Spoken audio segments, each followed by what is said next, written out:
शुक्लांबरधरं विष्णुं शशिवर्णं चतुर्भुजं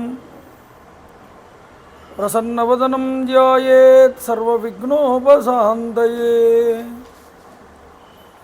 मालां च डमरुं शूलं शङ्खं सुदर्शनं ददानं भक्तवरदं दत्तात्रेयं नमाम्यहम्। काषाय वस्त्रं करदण्डधारिणं कमण्डलुं पद्मकरेण शङ्खं चक्रं गदाभूषितभूषणाढ्यं श्रीपादराजं शरणं प्रपद्ये। अभ्रस्यामपिङ्गजटाबद्धकलापप्रांसुर्दण्डी कृष्णमृगत्वक्परिधानः सर्वान् लोकान् भावयानः कविमुख्यः पाराशर्यः पर्वस्वरूपं विवृणोतु। छायायां पारिजातस्य हेमसिंहासनोपरि आसीनमम्बुजश्यामम् आयताक्षमलङ्कृतं चन्द्राननं चतुर्बाहुं श्रीवत्साङ्कितवक्षसं रुक्मिणी सत्यभामाभ्यां सहितं कृष्णमाश्रये। सदाशिवसमारम्भां शङ्कराचार्यमध्यमाम् अस्मदाचार्यपर्यन्तां वन्दे गुरुपरम्पराम्। वैदेही सहितं सुरद्रुमतले हैमे महामण्डपे मध्ये पुष्पकमासने मणिमये वीरासने सुस्थितम् अग्रे वाजयति प्रपञ्चनसुते तत्त्वं मुनिभ्यः परं व्याख्यान्तं भरतादिभिः परिवृतं रामं भजे श्यामलम्। रामं रामानुजं सीतं भरतं भरतानुजं सुग्रीवं वायुसूनुञ्च प्रणमामि पुनः पुनः। विमलपटी कमलकुटी पुस्तकरुद्राक्षसस्तहस्तपुटी कामाक्षी पक्ष्मलाक्षी कलितविपञ्ची विभासि वैरिञ्ची मनोजवं मारुततुल्यवेगं जितेन्द्रियं बुद्धिमतां वरिष्ठं वात्मजं वानरयूथमुख्यं श्रीरामदूतं शिरसा नमामि। हरि ओं। परमेश्वर स्वरूपమైన సభకి నమస్కారం. సభాయే నమః. రావణాది నిహంతారం బ్రహ్మరుద్రాదిసేవితం సీతాదేవీయుతం యౌద్ధే రామం ధ్యాయేత్ హృదంబుజే. నిన్నటి రోజు యుద్ధకాండని మనం ప్రారంభం చేసుకుని ఉన్నాం. వానర ప్రముఖులైన వాళ్ళందరూ కూడా రామచంద్ర ప్రభు యొక్క అనుజ్ఞ చేత దక్షిణ సముద్ర తీరం దగ్గరికి చేరుకుని ఉన్నారు. రావణాసురుడు ఒక పెద్ద సభ ఏర్పాటు చేశాడు. మంత్రుల్ని వారి వారి అభిప్రాయాల్ని చెప్పమన్నాడు. విభీషణుడు ఎంతగానో నచ్చజెప్పడానికి ప్రయత్నం చేశాడు. అయినా సరే అయినటువంటి రావణాసురుడు వినలేదండి. ఎన్నో అపశకునాలు కనిపిస్తున్నాయి లంకలో. అన్నయ్య, సీతాదేవిని తీసుకువెళ్ళి రాముడికి అప్పగించు. ఎన్ని మంచి మాటలు చెప్పినా అతను బుర్రకు ఎక్కకపోతే తర్వాత రోజు కుంభకర్ణుడు నిద్ర లేచాడని అతని ఆలోచన సభయందు మళ్ళీ ప్రముఖులందరినీ పిలిచి సమావేశం ఏర్పాటు చేశాడు.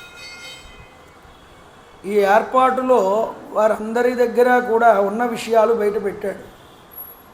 సీతాదేవిని నేను బలాత్కారంగా అనుభవించడానికి లేదు. బ్రహ్మగారి యొక్క వరము శాపం ఉన్నది నాకు. అందువల్ల నేను ఎట్టి పరిస్థితుల్లోనూ రాముడికైతే సీతను అప్పజంపను, కానీ ఆ విషయము కాకుండా ఇంకేదైనా చెప్పండి అని విభీషణుడిని దృష్టిలో పెట్టుకుని చెప్పాడు. అయితే ఎవరికి ఇష్టం వచ్చిన విధంగా వారు మాట్లాడారు. నిన్నటి రోజు మీరు విని ఉన్నారు. రాక్షసులు మందబుద్ధి కలిగి తామస ప్రవృత్తితో మాట్లాడేటటువంటి మాటలన్నీ కూడా రావణాసురుడికి చాలా ఆనందాన్ని కలిగించాయి. ఎందుకంటే వాడు కూడా తామస ప్రవృత్తి కలిగిన వాడుగా శత్రువు యొక్క బలాబలాల్ని తెలుసుకోకుండా తీసుకునేటటువంటి నిర్ణయాల వల్ల ప్రభువు నాశనం అవుతాడని సుగ్రీవుడు ఆ యొక్క విభీషణుడు చెప్పకనే చెప్పాడు. అయితే ఇలా చెప్పడం వల్ల ప్రహస్తుడు మాట్లాడేటటువంటి మాటలన్నింటినీ ఖండించి రాముడి చేతి బాణపు దెబ్బ తినకపోవడం వల్ల నువ్వు ఇలా మాట్లాడుతున్నావురా ప్రహస్త? ఆయన వ్యాధిగ్రస్తుడై ఉన్నాడు, కామ పీడితుడై ఉన్నాడు మహారాజు. అతన్ని మీ యొక్క వాక్కుల చేత దయ్యం పట్టిన వాడిని జుట్టు పట్టుకుని తీసుకువచ్చి లాగి 4 దెబ్బలు కొట్టి ఏ విధంగా అయితే మన దారిలోకి తెచ్చుకుంటామో, అతడు ప్రభువైనా సరే దారి తప్పిపోతున్నప్పుడు మంత్రిగా మీరు అతన్ని అదిలించి పక్కకి తీసుకొచ్చి మంచి మార్గంలో నడిపించాల్సినటువంటి బాధ్యత మీకు ఉన్నది. అలా కాకుండా ప్రభువు ఎక్కడ నొచ్చుకుంటాడోనని, అతని వల్ల మేము ఎన్నో ఉపయోగాలు పొంది ఉన్నామనేటటువంటి కృతజ్ఞత కూడా లేకుండా మీ ఇష్టం వచ్చినట్లు ప్రభువుని ఒక మృత్యు కూపములోకి తోసేస్తున్నారు మీరందరూ అని తిట్టాడు. తిడితే ఈలోపు ఆ సభలోనే కుర్రవాడైనటువంటి ఇంద్రజిత్తు లేచాడు. లేవగానే అంటున్నాడు, కిం నామతే తాత కనిష్టవాక్యం అనర్ధకం చైవ సుఖీతవశ్చ అస్మిన్ కులే యో అపి భవేన్న జాతః సోపీదృశం నైవ వధేన్న కుర్యాత్. ఏమయ్యా పినతండ్రి, ఓ విభీషణ, నువ్వు ఒక పిరికివాడిలాగా అర్థం లేనటువంటి మాటలన్నీ కూడా మాట్లాడుతున్నావు. నిజానికి నువ్వు పౌలస్య వంశంలో పుట్టినటువంటి ఒక పిరికివాడివి. నీకన్నా పిరికివాడు మన వంశంలో పుట్టి ఉండలేదు. చూడండి, తండ్రి తర్వాత తండ్రి అంతటి వాడిని, తండ్రికి ఎంత గౌరవం ఇవ్వాలో అంత గౌరవం ఇవ్వవలసినటువంటి పినతండ్రిని యుక్తాయుక్త విచక్షణ లేకుండా సభలో నలుగురి ఎదుట కూడా మాట్లాడకూడనటువంటి మాటలన్నీ కూడా ఇంద్రజిత్తు మాట్లాడుతున్నాడు. రావణాసురుడు దాన్ని చూస్తూ ఊరుకున్నాడు. ఇది కొడుకుల యందు తండ్రి క్రమశిక్షణా విధానాన్ని అవలంబించకపోవడం అనేటటువంటి పద్ధతి. కొడుకు ఎప్పుడు దారి తప్పిపోతాడు అంటే, వాడు చేసేటటువంటి ప్రతి పనికి తండ్రి వత్తాసు పలికితే తల్లిదండ్రులు వాడు పాడైపోతాడు. వాడు చేసిందే కరెక్ట్ అని అనకూడదు మీరు. వాడు తప్పు చేస్తే వాడిని తప్పు కిందే చూడాలి. అలా చూసినప్పుడే కొడుకు ఎదుగుదల అనేటటువంటిది ఉంటుంది. అందుకనే తాడనాత్ బహవో గుణాత్ అంటారు. చిన్నతనంలో 5 ఏళ్ళు వచ్చేంతవరకు, 8వ సంవత్సరం వచ్చేంతవరకు లాలించమన్నారు. 8వ సంవత్సరం నుంచి 15వ సంవత్సరం వచ్చేదాకా కూడా శిక్షించమన్నారు. 15 దాటిన తర్వాత 16 వచ్చిన తర్వాత నుంచి స్నేహితుడిగా మాట్లాడమన్నారు. పక్కన కూర్చోబెట్టు కొడుకుని మాట్లాడి అతడికి దిశానిర్దేశం చేయాలి తండ్రి. అతన్ని ఎదురుగా పొగడకూడదు. లాలించడంలో చాలా దోషాలు ఉన్నాయి. లాలనాత్ బహవో దోష, తాడనాత్ బహవో గుణాహ. దండించడంలో చాలా గుణాలు ఉన్నాయిటండి. అందువల్ల కొడుకుని ఎలా పెంచాలో ముందు తెలిసి ఉండాలి. వీడికి ఎన్ని శాస్త్రాలు తెలిసినా ఆచరణాత్మకం వచ్చేటప్పటికీ దేనిని కూడా అమల్లో పెట్టలేదండి రావణాసుడు. ఎందుకని? ఇంద్రియ చాంచల్యము చేత. కొన్ని వేల సంవత్సరాల పాటు ఇంద్రియాలని అదుపులో తొక్కిపెట్టి తపస్సు చేశాడు. ఇంద్రియాలను ఎప్పుడూ కూడా తొక్కి పెట్టకూడదండి. అవి తిరిగి మనల్ని కాటేస్తాయి వదిలిన తర్వాత. అలా కాటేసినప్పుడు ఇంద్రియ చాంచల్యానికి లోనైపోతాడు. సుఖం స్పర్శను కోరుకుంటుంది, మంచి స్పర్శని. వాసన కోరుకుంటుంది ముక్కు, మంచి చూడకూడదైనా చూడాలనిపిస్తుంది కంటికి, వినకూడదైనా వినాలనిపిస్తుంది చెవుకి. ఇలాగా పంచేంద్రియములు కూడా ప్రవర్తిస్తాయి, బుద్ధిని పక్కదారి పట్టిస్తాయి. అలా మారిపోతాడు మనిషి అనేటటువంటి వాడు. కాబట్టి తొక్కిపెట్టి ఇంద్రియాలని నువ్వేదో కొన్ని రోజులు దీక్ష చేసి భగవంతుడి అనుగ్రహం పొందుతాను అనుకుంటే ఈ 40 రోజులు దీక్ష అయిపోగానే మళ్ళీ ఈ ఇంద్రియాలని నీ మీద పడి నిన్ను మళ్ళీ మారుస్తాయి నీచుడి కిందే. రోజు చేసే తప్పుదాల మీద ఇంకా ఎక్కువ చేస్తావు. దీక్ష, తపస్సు అనేటటువంటివి నీకు ఎందుకు ఇవ్వాల్సి వచ్చింది అంటే, నువ్వు కొద్దిగా నీ యొక్క దుర్గుణాలని దూరం చేసుకుంటావు అని. అది అలవాటు చెయ్యాలి మనసుకి. ఒకే రోజులో మొత్తం అన్నీ కూడా కట్టడి చేసేద్దామంటే నీ మనసు దాన్ని అంగీకరించదు. కొన్ని రోజులు నొక్కిబడి ఉన్నట్టుగా ఉన్నా అది మళ్ళీ వదిలిన వెంటనే దాని యొక్క ప్రకోపాన్ని చూపిస్తుంది. కాబట్టి చూడండి, బలవంతంగా దేనిని మనం చేయలేమండి. మనసునైనా అదలించి దానికి నచ్చజెప్పి బుజ్జగించి దాన్ని మన దారిలోకి తెచ్చుకోవాలి. అది గుర్తుపెట్టుకోండి మీరు ఎప్పుడు కూడా. ఇలా చెయ్యలేకపోయాడు రావణాసురుడు, ఇంద్రియాలకి వశమైపోయాడు. ఇప్పుడు కొడుకు మాట్లాడే మాటలు తనకి అనువుగా ఉన్నాయని తిడుతున్నది తన పినతండ్రినైనా తన సొంత తమ్ముడినైనా, ఒరే బాబాయ్ నువ్వు అలా అనొచ్చా, ఛా నీచుడా నిన్ను సభలోకి ఎవడు రమ్మన్నాడు రా అని తిట్టి అదలించి పంపాల్సిన స్థానంలో ఉండాల్సిన రావణాసురుడు ఏమీ మాట్లాడకుండా ఆనందిస్తున్నాడండి కొడుకు అలా మాట్లాడుతూ ఉంటే. ఇది వాడి పతనానికి హేతువు. ఎందుకంటే వీడు కొడుకు ఏదో వాడి తరపున మాట్లాడుతున్నాడనే ఆనందంలో ఉన్నాడు, కానీ నిజానికి తండ్రి యొక్క చావుని వీడు కోరుకుంటున్నాడు కొడుకు. అందుకనే పుత్రులందరూ ఒకలా ఉండరు, పుత్రుల్లో శత్రుపుత్రులు కూడా ఉంటారు. ఈ శత్రుపుత్రుడు అనేటటువంటి వాడు తండ్రి యొక్క చావునే కోరతాడు. అది పైకి కనిపించడానికి చాలా మిత్రత్వంగా కనిపిస్తున్నా అది తర్వాత చాలా దారుణమైన స్థితికి కారణం అవుతుంది. అలాగే దాసపుత్రులు ఉంటారు, కేవలం సేవకే అంకితం అవుతారు వాళ్ళు. అలాగే మిత్రపుత్రులు ఉంటారు, కేవలం ఏదో మిత్రుడితో ఉన్నట్టుగానే ఉంటారు. అలాగే కొంతమంది పుత్రులు ఉంటారు, వాళ్ళు ఏదో కేవలం అప్పిచ్చాడు, రుణపుత్రుడు అంటాడు, అది తీర్చేంత వరకు వాడితో సంబంధం ఉంటుంది, తర్వాత ఉన్నాడు ఎక్కడో ఉంటాడు. లేకపోతే వాడు ఎప్పుడూ కూడా తండ్రి దగ్గర ఉండడు, వేరే ఉద్యోగాలు చేసుకుంటూ వేరే దేశాల్లో గడుపుతాడు. ఇలాగ పుత్రుల్లో చాలా రకాలు ఉంటారు అని శాస్త్రం చెప్పింది. అందులో శత్రుపుత్రుడు అనేటటువంటి వాడి వల్ల చాలా ప్రమాదం ఏర్పడుతుంది. అలాంటి శత్రుపుత్రుడు ఎవరు అంటే ఈరోజు ఇక్కడ ఇంద్రజిత్. ఈ ఇంద్రజిత్ అంటున్నాడు, నువ్వు మన వంశాల్లోనే అందరికన్నా పిరికివాడిలా కనిపిస్తున్నావయ్యా ఓ పినతండ్రి. మహారాజా రావణప్రభో, మన వంశం వారిలో బలపరాక్రమవంతులు, ధైర్య సాహసం కలిగిన వారు, స్వాభిమానం రోషం లేనివాడు ఎవడైనా ఉన్నాడు అంటే అది కేవలం నీ తమ్ముడైనటువంటి విభీషణుడు మాత్రమే. విభీషణ, మానవ మాతృలైనటువంటి ఈ రాజకుమారులు మనల్ని ఏం చేస్తారయ్యా? వాళ్ళు ఏదో వచ్చి మనల్ని అందరినీ చంపేస్తారన్నట్లుగా నువ్వు మాట్లాడుతున్నావు. నిజానికి వాళ్ళు ఎవరు? మానవ మాతృ. వాళ్ళు మనల్ని ఏం చేయగలరు? మనలో ఉన్న ఒక సామాన్యమైనటువంటి రాక్షసుడే వాళ్ళందరినీ చంపేయగలడు. అంతటి బలవంతులు మన యొక్క రాజ్యంలో ఉన్నారు. అది నువ్వు తెలుసుకోలేకపోతున్నావు. నేను అలాంటి వాడిని. నేను కూడా త్రిలోకాధిపతి అయినటువంటి దేవేంద్రుడిని రాజ్యభ్రష్టుని చేయించినటువంటి వాడిని. అంతేకాదు భూలోకానికి తీసుకొచ్చి ఇక్కడ బంధించాను దేవేంద్రుడు.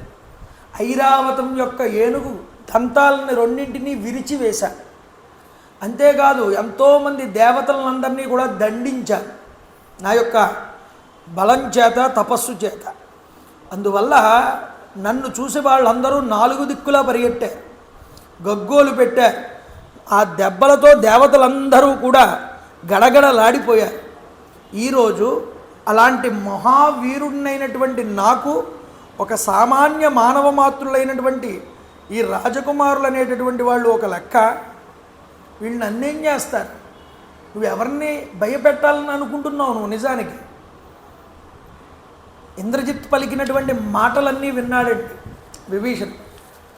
వీడు అజ్ఞానంతో అనుభవం లేనటువంటి మాటలన్నీ మాట్లాడుతున్నాడు కదా అనుకున్నాడు మనసులో విభీషణుడు. అనుకుని అంటున్నాడు, నతాత మంత్రే తవ నిశ్చయో అపి బాలస్త్వమధ్యాప్య విపక్వబుద్ధి తస్మాత్ త్వయా హ్యాత్మ వినాశనాయ వచోర్దహీనం బహువిప్రలప్తం. ఓ ఇంద్రజిత్, నువ్వింకా చాలా చిన్నపిల్లవాడివి, బాలుడివి, నీకు బుద్ధి బలం అనేటటువంటిది చాలదు. ఇలాంటి సభల్లో నువ్వు మాట్లాడడానికి సరిపోవురా నాయన. కర్తవ్యాలు నిర్ణయించగలిగేటటువంటి శక్తి అనేటటువంటిది నీకు లేదు. నువ్వు ఇలా అర్ధరహితంగా పలకడం వల్ల నిన్ను నువ్వు ఆత్మ వినాశనం చేసుకుంటున్నావన్న విషయం నీకు తెలియట్లేదు. గుర్తుపెట్టుకో, నీ తండ్రి అయినటువంటి రావణాసురుడికి వినాశనము అనేటటువంటిది తప్పదు. ఇది నేను తేల్చి చెప్తున్నానన్నాడు. అంతేకాదు భ్రమలో మునిగి నువ్వు ఈ విధంగా అనుకుంటున్నావు, మనుష్యులు రామచంద్రుడు లక్ష్మణుడు నన్నేమీ వీళ్ళు చెయ్యలేరు అనుకుని నువ్వు ఆలోచిస్తున్నావు. దీన్ని బట్టి చూస్తూ ఉంటే నిజానికి నీ తండ్రి యొక్క నాశనాన్ని నువ్వే కోరుకుంటున్నావని నాకు అనిపించింది అని విభీషణుడు మందలిస్తున్నాడు. అంతేకాదు నువ్వు నిజానికి ఆత్మీయుడిగా కనిపిస్తున్నటువంటి శత్రువువే అంటున్నాడు. నువ్వు బాలుడివి, అంతేకాదు దుస్సాహసికుడివి, నీ బుద్ధి భ్రష్టమై ఇలా పలుకుతున్నావు కాబట్టి నువ్వు నిజానికి వధించదగినటువంటి వాడివి. నిన్ను ఉంచకూడదు, అసలు ఇంట్లో ఉంచడమే తప్పు. నీలాంటి వాడు చాలా ప్రమాదం వంశానికి. నిన్ను వెంటనే అసలు దండించాలి, నిన్ను శిక్షించాలి, నిన్ను వెంటనే మరణశిక్ష వెయ్యాలి. అసలు నీలాంటి వాడిని ఈ యొక్క సభలోకి రానిచ్చినందుకు నీ తండ్రి అయినటువంటి రావణాసురుణ్ణి కూడా శిక్షించాలన్నాడు విభీషణుడు. అంతేకాదు చూడండి చెప్తున్నాడు, ఓ ఇంద్రజిత్, కో బ్రహ్మదండ ప్రతిమ ప్రకాశాన్ అర్చిష్మతకాల నికాశరూపాన్ సహేద్ బాణాన్ యమదండకల్పాన్ సమక్షవిక్తాన్ యుధిరాఘవేణ. రామచంద్ర ప్రభు యొక్క బాణములు బ్రహ్మదండంలాగా వచ్చి నిప్పులు కక్కుతూ తేజోవంతంగా మృత్యుదేవతకి ప్రతిరూపములుగా యమపాసముల వలె వచ్చి మన ప్రాణాలు తీసేస్తాయన్న విషయాన్ని గుర్తుపెట్టుకో. అవి ప్రాణాంతకములు రాముడి యొక్క బాణములు.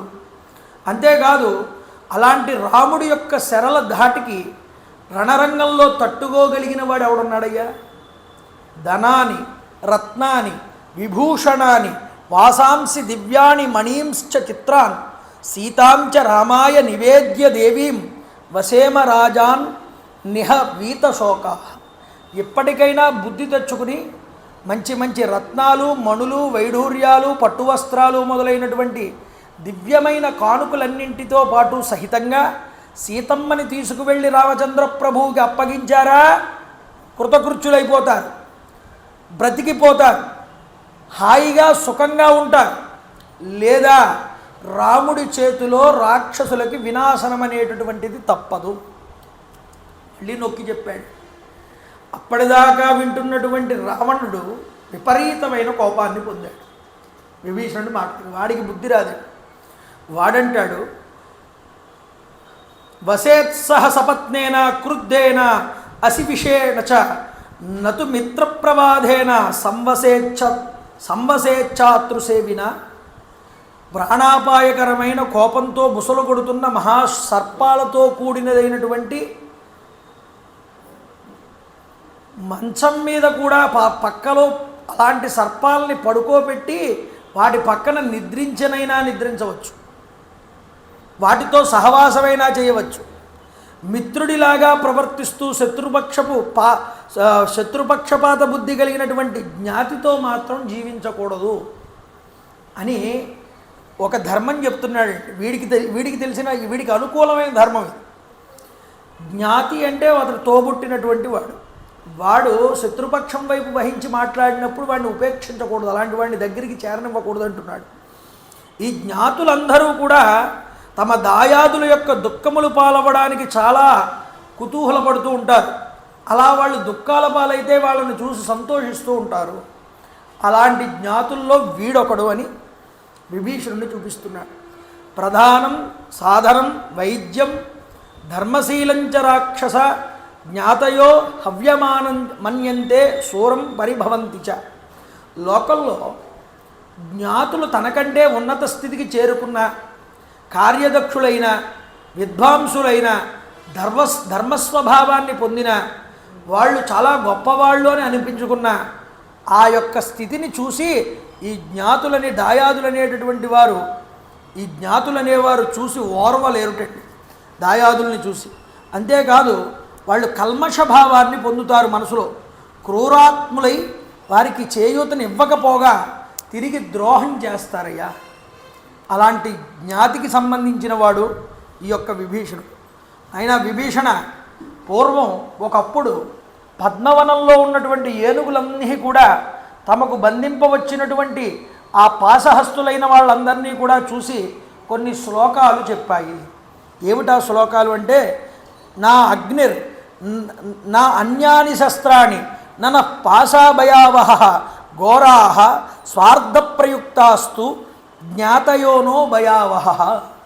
మేము అగ్నికి భయపడం, శస్త్రములకు భయపడం, పాశములకు భయపడం, కానీ స్వార్థపరులు నిర్దయులు అయినటువంటి జ్ఞాతుల్ని మాత్రం మేము తప్పకుండా వాళ్ళని చూసి మేము భయపడతాము. ఎందుకు జ్ఞాతుల్ని చూసి మేము భయపడతాము అంటే వాళ్ళే మమ్మల్ని ఆ యొక్క పట్టుకునే వాళ్ళకి పట్టిస్తారు తీసుకువెళ్ళి అని అవి పలికాయిట. అందుకనే ఏనుగులు అనేటటువంటివి ఏమిటి, ఆ ఏనుగు ఆకారంలో ఒక బొమ్మను తయారు చేసి పెడతాడు, ఎదురుగుండా ఒక పెద్ద గొయ్య తీస్తాడు, దాని మీద చెత్తా చెదారం అంతా కూడా గడ్డి అంతా కప్పుతాడు, కనిపించకుండా గొయ్యి ఉందని. ఈ జ్ఞాతులను చూసినటువంటి బొమ్మను చూడగానే మావాడే అనుకుంటాయట ఏనుగులన్నీ కూడా. మావాడే అనుకుని వాడిని తీసుకురావడానికి, వాడిని పిలవడానికి వెళ్తాము అనుకుంటే ఈ యొక్క ఏనుగుల్ని పట్టేవాళ్ళు వస్తున్నారు, వాడిని కాపాడుకుందామని వీళ్ళు వెళ్తే ఆ గోతిలో ముందు వీళ్ళే పడతారు. అందువల్ల జ్ఞాతుల్ని చూసి మేము మోసపోతాం కాబట్టే మాకు జ్ఞాతుల వల్ల భయం ఉన్నది అని ఆ ఏనుగులు పలికాయి. అలా పలకడం వల్ల ఈరోజు జ్ఞాతులు అనేటటువంటి వాళ్ళు ఎంతటి ప్రమాదకరమో ఇక్కడ ఈ ఏనుగులు చెప్పాయ్యా. విద్యతే ఘోషు సంపన్నం, విద్యతే బ్రాహ్మణోదమ, విద్యతే స్త్రీషు చాపల్యం, విద్యతే జ్ఞాతితో భయం. ముఖ్యంగా గోవు వల్ల పాలు అనేటటువంటివి, పెరుగు అనేటటువంటివి లభిస్తాయి. అలాగే బ్రాహ్మణుడితో సహచర్యం చేయడం వల్ల బుద్ధి అనేటటువంటిది పెరుగుతుంది. అలాగే స్త్రీని చూస్తే మనలో ఇంద్రియ చాపల్యం అనేటటువంటిది కలుగుతుంది.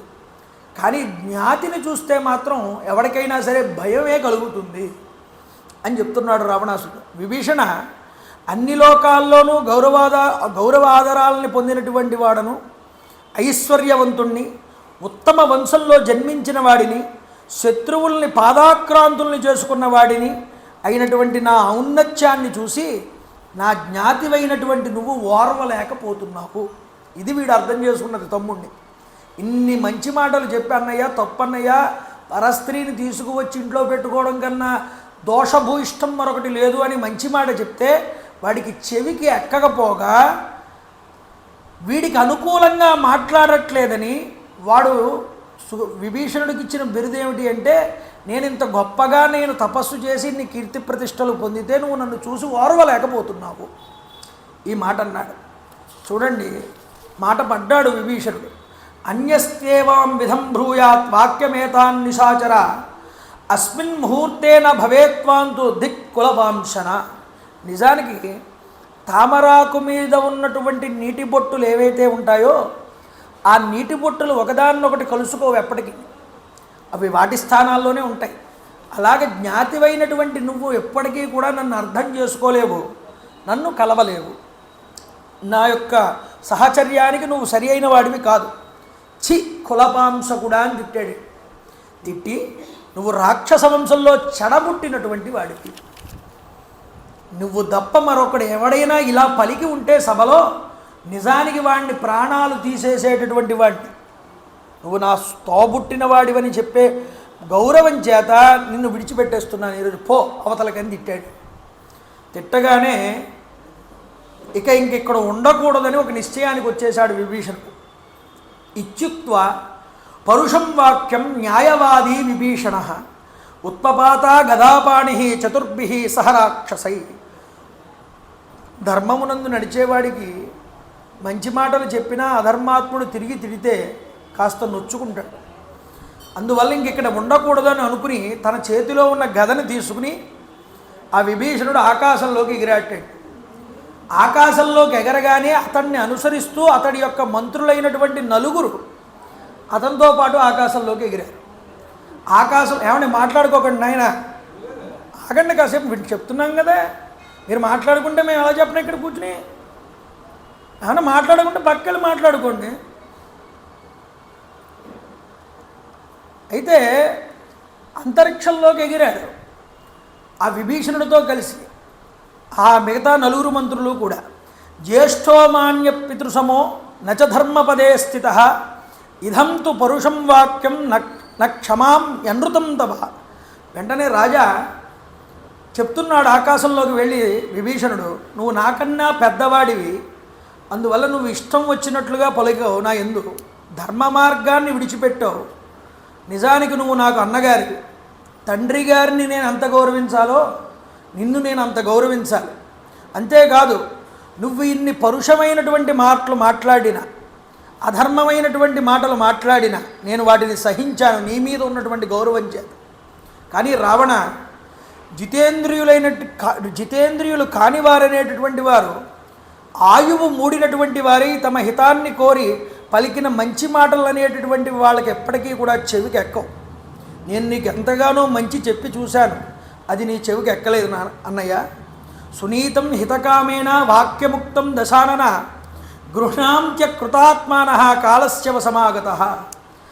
ఆపదలు వచ్చి పడినప్పుడు యజమాని యొక్క హితాహితాలని పట్టించుకోకుండా ఆయన దగ్గర ప్రాపకాలు సంపాదించుకోవడానికి, ఆయన దగ్గర లాభపడడానికి ఆ ప్రభువుకి ఇష్టంగా మాట్లాడే మాటలు మాట్లాడేవాళ్ళు చాలామంది ఉంటారు లోకంలో.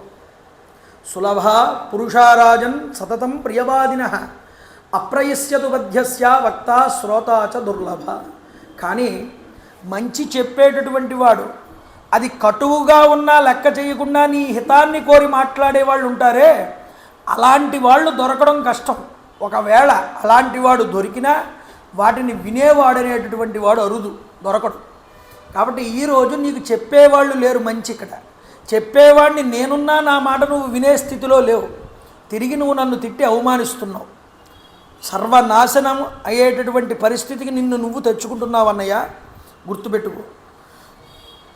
నువ్వు సర్వనాశనం అవుతున్నావని ఉపేక్షించక నేను ఎన్నో మంచి మాటలు చెప్పాను. శూరాశ్చ బలవంతశ్చ కృతాశ్చ అశ్చ రణాజిరే కాలా అభిపన్నా సీదంతి యథా వాలూకసేతవ. సూరులు కానీ బలాసురులు కానీ అస్త్ర విద్యల్లో ఆరితేరిన వారు కూడా మృత్యువు ఆసన్నమైనప్పుడు ఇసుకతో కట్టబడిన ఆనకట్టలాగా నశించిపోతారు. అందువల్ల ఇసుకతో కట్టిన భవనాలు ఏమైనా నిలబడతాయా? నిలబడవు. అలాగే సమయం వచ్చినప్పుడు ఎంతటి బలవంతుడైనా సరే కుప్పకూలిపోతాడు. ఇది గుర్తుపెట్టుకోవాలి. అందుకనే మహాభారతంలో కూడా ఏ శ్రీకృష్ణ పరమాత్మ అయితే తన వెనక్కాల ఉంటే అర్జునుడు ఆ యొక్క మహాభారత యుద్ధంలో 18 రోజుల పాటు శత్రు సైన్యాన్ని తెగనాడ్చాడో, అలాంటి అర్జునుడు కూడా శ్రీకృష్ణ పరమాత్మ కాలధర్మం చెందాడని తెలుసుకున్న తరువాత ద్వారకలో ఉన్నటువంటి స్త్రీ పురుషులందరినీ కూడా తీసుకువచ్చేస్తూ మార్గం మధ్యలో మధురకు వచ్చేస్తూ ఉండగా దారి దోపిడీ దొంగలందరూ కూడా వచ్చి దోచుకున్నారు. ఆ స్త్రీల దగ్గర ఉన్న నగల్ని వాటిలన్నిటిని కూడా. కొంతమంది స్త్రీలను అయితే తీసుకుపోయారు, ఎత్తుకుపోయారు. కానీ అంతటి పరాక్రమవంతుడైనటువంటి అర్జునుడు కూడా ఈ యొక్క కృష్ణ పరమాత్మ శరీరాన్ని విడిచిపెట్టాడని తెలిసిన తర్వాత ఆ దారి దోపిడీ దొంగల్ని కూడా ఏమీ చేయలేకపోయాడు. అంటే గుర్తుపెట్టుకోండి మీరు ఒక విషయం, కాలం అనేటటువంటిది సంప్రాప్తమైపోయినప్పుడు వాడు ఎంత గొప్పవాడైనా సరే ఏమీ చేయలేడు. ఈ విషయాన్ని విభీషణుడు చెప్తున్నాడు ఆ యొక్క అన్నగారి. అన్నయ్య, నువ్వేదో అనుకుంటున్నావు, పెద్దవాడవైనటువంటి నీ మీద గౌరవం చేత నీకు హితాన్ని కూర్చడానికై నేను ఈ విధంగా మాట్లాడాను. అలా నీకు మాట్లాడిన మాటల్లో నీకేమైనా ఇబ్బంది కలిగించిన మాటలు ఏమైనా ఉంటే కనుక నువ్వు నన్ను క్షమించు అన్నాడు. అంతేకాదు ఏది ఏమైనా సరే నిన్ను నువ్వు రక్షించుకో. ఇల్లు తగలబడిపోతూ ఉంటే ఎవడైనా సరే ఆ ఇంటిలో నుంచి బయటపడడానికి ప్రయత్నం చేస్తాడన్నయ్య. ఆ ఇంటి కాలిపోతున్న ఇంటిలో నుంచి నిన్ను చెయ్యి పట్టుకుని బయటికి లాగడానికి నేను ప్రయత్నం చేశాను. నువ్వు రాను అని అంటున్నావు. రాకపోవడం వల్ల నష్టం ఎవరికి అంటే అది నువ్వు ఆలోచించుకోవాలి. కాబట్టి ఈ లంకా నగరాన్ని కూడా కాపాడుకో, నిన్ను నువ్వు రక్షించుకో అని చెప్పి ఇంకా నేను వెళ్ళిపోతున్నానని చెప్పాడు. నీకు మేలు కలుగుగాక అన్నాడు. ఒక్కసారి ఆకాశ మార్గంలో సముద్రాన్ని దాటి అవతల తీరానికి చేరుకున్నట్టు ఆ యొక్క విభీషణుడు. చూడండి, ఇచ్చుక్త్వా పరుషం వాక్యం రావణం రావణానుజ ఆజగామ ముహూర్తేన ఎత్ర రామాస లక్ష్మణ. రామలక్ష్మణులు ఉన్నటువంటి ప్రదేశం దగ్గరికి చేరుకున్నారు క్షణమాత్రంలో, వేగంగా ఆకాశ మార్గంలో. తం మేరుశిఖర ఆకారం దీప్తామివ శతాహ్రదాం గగనస్థం మహీస్తాస్తే దదృశు వానరాధిప. మేరు శిఖరంలాగా ఉన్నట్ట, నల్లగా కాటుక కొండలాగా ఉన్నట్ట, వివిధ రకాలైన ఆయుధాలు పట్టుకున్నట్ట, భుజకీర్తులు ఆభరణాలు ధరించి ఉన్నట్ట, తనతో పాటు 4 మంత్రి సజీవులు రాక్షసుల్ని కలిగి ఉన్నట్ట, ఆకాశంలో నిలబడ్డాట. అక్కడ ఉన్నటువంటి వానరులందరికీ కూడా దర్శనమిచ్చాడు ఈ యొక్క విభీషణుడు. వీళ్ళందరూ కూడా చూశారండి. చూసిన తర్వాత సుగ్రీవుడు విభీషణుణ్ణి అతడి 4 అనుచరుల్ని చూసి మిగతా వానరులందరితో పాటు సమాలోచన చేశాడు. ఒక సమావేశం పెట్టాడు. ఏమని? ఏష సర్వాయుధోపేత చతుర్భిః సహ రాక్షసైః రాక్షసో ఆఖ్యేతి పశ్యధ్వం అస్మాన్ హంతుం న సంశయ. ఈ రాక్షస ప్రముఖుడు అతడి 4 యొక్క అనుచరులని చూస్తూ ఉంటే వీళ్ళు మన యొక్క శత్రువులని నేను అనుకుంటున్నాను. ఆయుధాలు కలిగి ఉన్నారు చేతిలో. వీళ్ళని సరిగ్గా చూడండి, మనల్ని చంపడానికే వీళ్ళు ఇక్కడికి వచ్చి ఉంటారు అని అంటున్నాడు సుగ్రీవుడు. సుగ్రీవుడి యొక్క మాటలు వినగానే వానరులందరూ కోపాన్ని పొంది చేతిలోకి రాళ్ళని వృక్షాలని పెకలించుకుని తీసుకొచ్చారు. ఆజ్ఞ ఇవ్వండి, ఇప్పుడే వాళ్ళని పట్టుకుని తీసుకువచ్చి వాళ్ళని హతమారుస్తాము అనగానే విభీషణుడు యొక్క ఈ మాటలు ఇలా మాట్లాడుతూ ఉంటే విభీషణుడు సముద్రం యొక్క ఉత్తర తీరం దగ్గరికి చేరి ఆకాశంలో నిలిచి ఉన్నాడు. వెంటనే విభీషణుడు సుగ్రీవుడు మిగిలిన వానర యోధులందరినీ చూసి బిగ్గరగా అరిస్తూ మాట్లాడేటండి పైనుంచి. ఏమని? రావణో నామ దుర్వృత్తో రాక్షసో రాక్షసేశ్వర తస్యాహం అనుజోభ్రాత విభీషణ ఇతి శృత. రావణుడు అనేటటువంటి రాక్షసుడు పేరులోనే కాకుండా ప్రవర్తన యందు కూడా చాలా క్రూరాత్ముడు. అంతేకాదు అతడు రాక్షసులందరికీ కూడా రాజు. నేను అతడి యొక్క తమ్ముణ్ణి. నా పేరు విభీషణుడు. అతడు దండకారణ్యం నుండి సీతాదేవిని బలవంతంగా అపహరించుకుని తీసుకొచ్చాడు. తనకి అడ్డంగా వచ్చినటువంటి జటాయువుని కూడా చంపివేశాడు. నిస్సహాయురాలైనటువంటి ఆ సాధ్వి అయినటువంటి సీతామాతని రాక్షస స్త్రీల మధ్యలో కాపలాగా నిర్బంధంలో ఉంచాడు. సీతాదేవి శ్రీరాముడికి సాధారణంగా అప్పగించడం వల్ల కలిగే మేలు గురించి నేను చాలాసార్లు పదే అతడికి చెప్పాను. చావు దగ్గర పడినటువంటి వాడు ఔషధాన్ని ఏ విధంగా స్వీకరించడో అలాగ మా అన్నగారైనటువంటి రావణాసురుడికి నేను చెప్పినటువంటి మంచి మాటలు ఏమీ కూడా చెవికి ఎక్కలేదు. అందువల్ల అతడు చాలా పరుషవచనాలతో నన్ను దూషించాడు. నేను చెప్పిన మంచి మాటల్ని అతడికి శ్రేయస్సుగా భావన చేయకుండా నన్ను తిట్టాడు పరుషంగా. పైగా నన్ను ఒక సేవకుడిలాగా నలుగురి యందు కూడా అవమానించాడు. అతడు దురుసుతనం చూసి సహించలేక నేను భార్యాపుత్రుల్ని కూడా విడిచిపెట్టేసి అక్కడే లంకలో రఘువీరుడైనటువంటి రామచంద్ర ప్రభువుని శరణు వేడదామని ఇక్కడికి వచ్చాను. ఎందుకని? సర్వలోక శరణ్యాయ రాఘవాయ మహాత్మని. సర్వలోకాలకి శరణు ఇచ్చేటటువంటి ప్రభువు రాముడన్న విషయం నాకు తెలుసు కాబట్టి ఎవరు శరణ ఇవ్వగలరన్నది మనకు తెలియాలి. అందువల్ల శరణ ఇచ్చేవాడి దగ్గరికి వెళ్ళి శరణు వేడాలి. కానీ ఆపదల్లో ఉన్నప్పుడు ఇవ్వలేని వాడి దగ్గరికి వెళ్తే లాభమే ఉంటుందండి. అందుకనే పరమ భాగవతోత్తముడు విభీషణుడు. విభీషణుడికి తెలుసు ఎవరి దగ్గరికి వెళ్తే అతను అనుకున్నది సాధించగలడు. అందువల్ల మాటను ఉపయోగించాడు.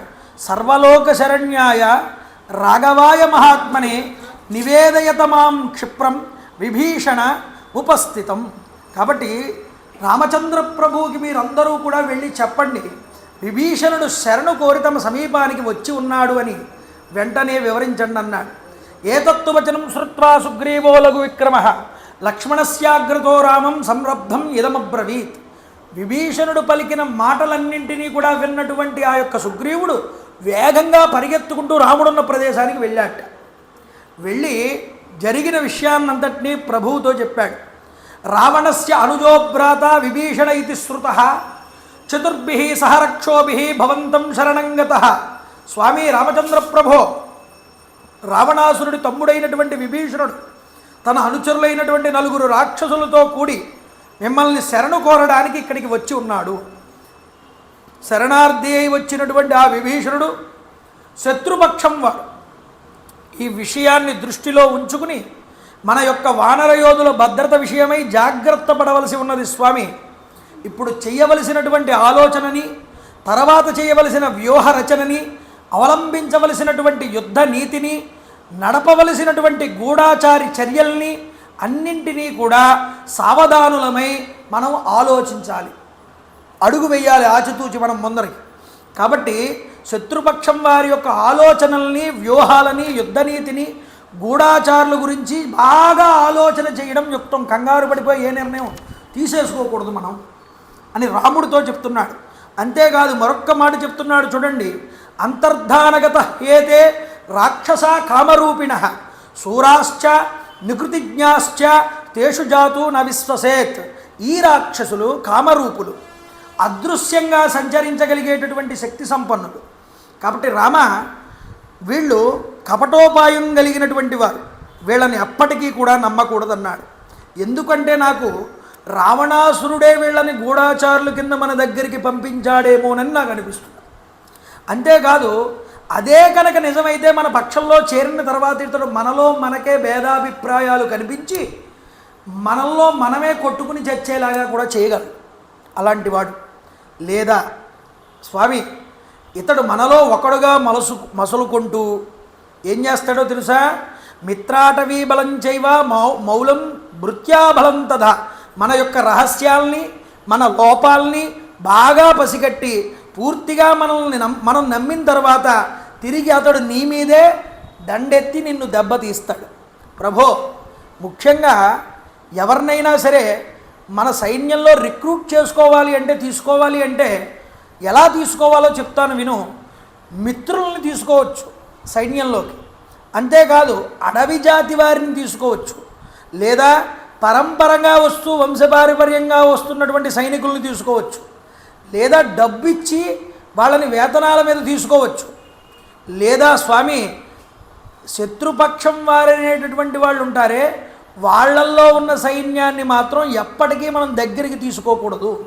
రాక్షసులకు రాజైనటువంటి రావణాసురుడు నీకు శత్రువు కాబట్టి, ఇతనికి స్వయంగా ఈ విభీషణుడు తమ్ముడు కాబట్టి శత్రుపక్షం నుండి వచ్చినటువంటి ఇతన్ని ఎట్టి పరిస్థితుల్లో నువ్వు స్వీకరించడానికి వీల్లేదన్నాడు సుగ్రీవుడు.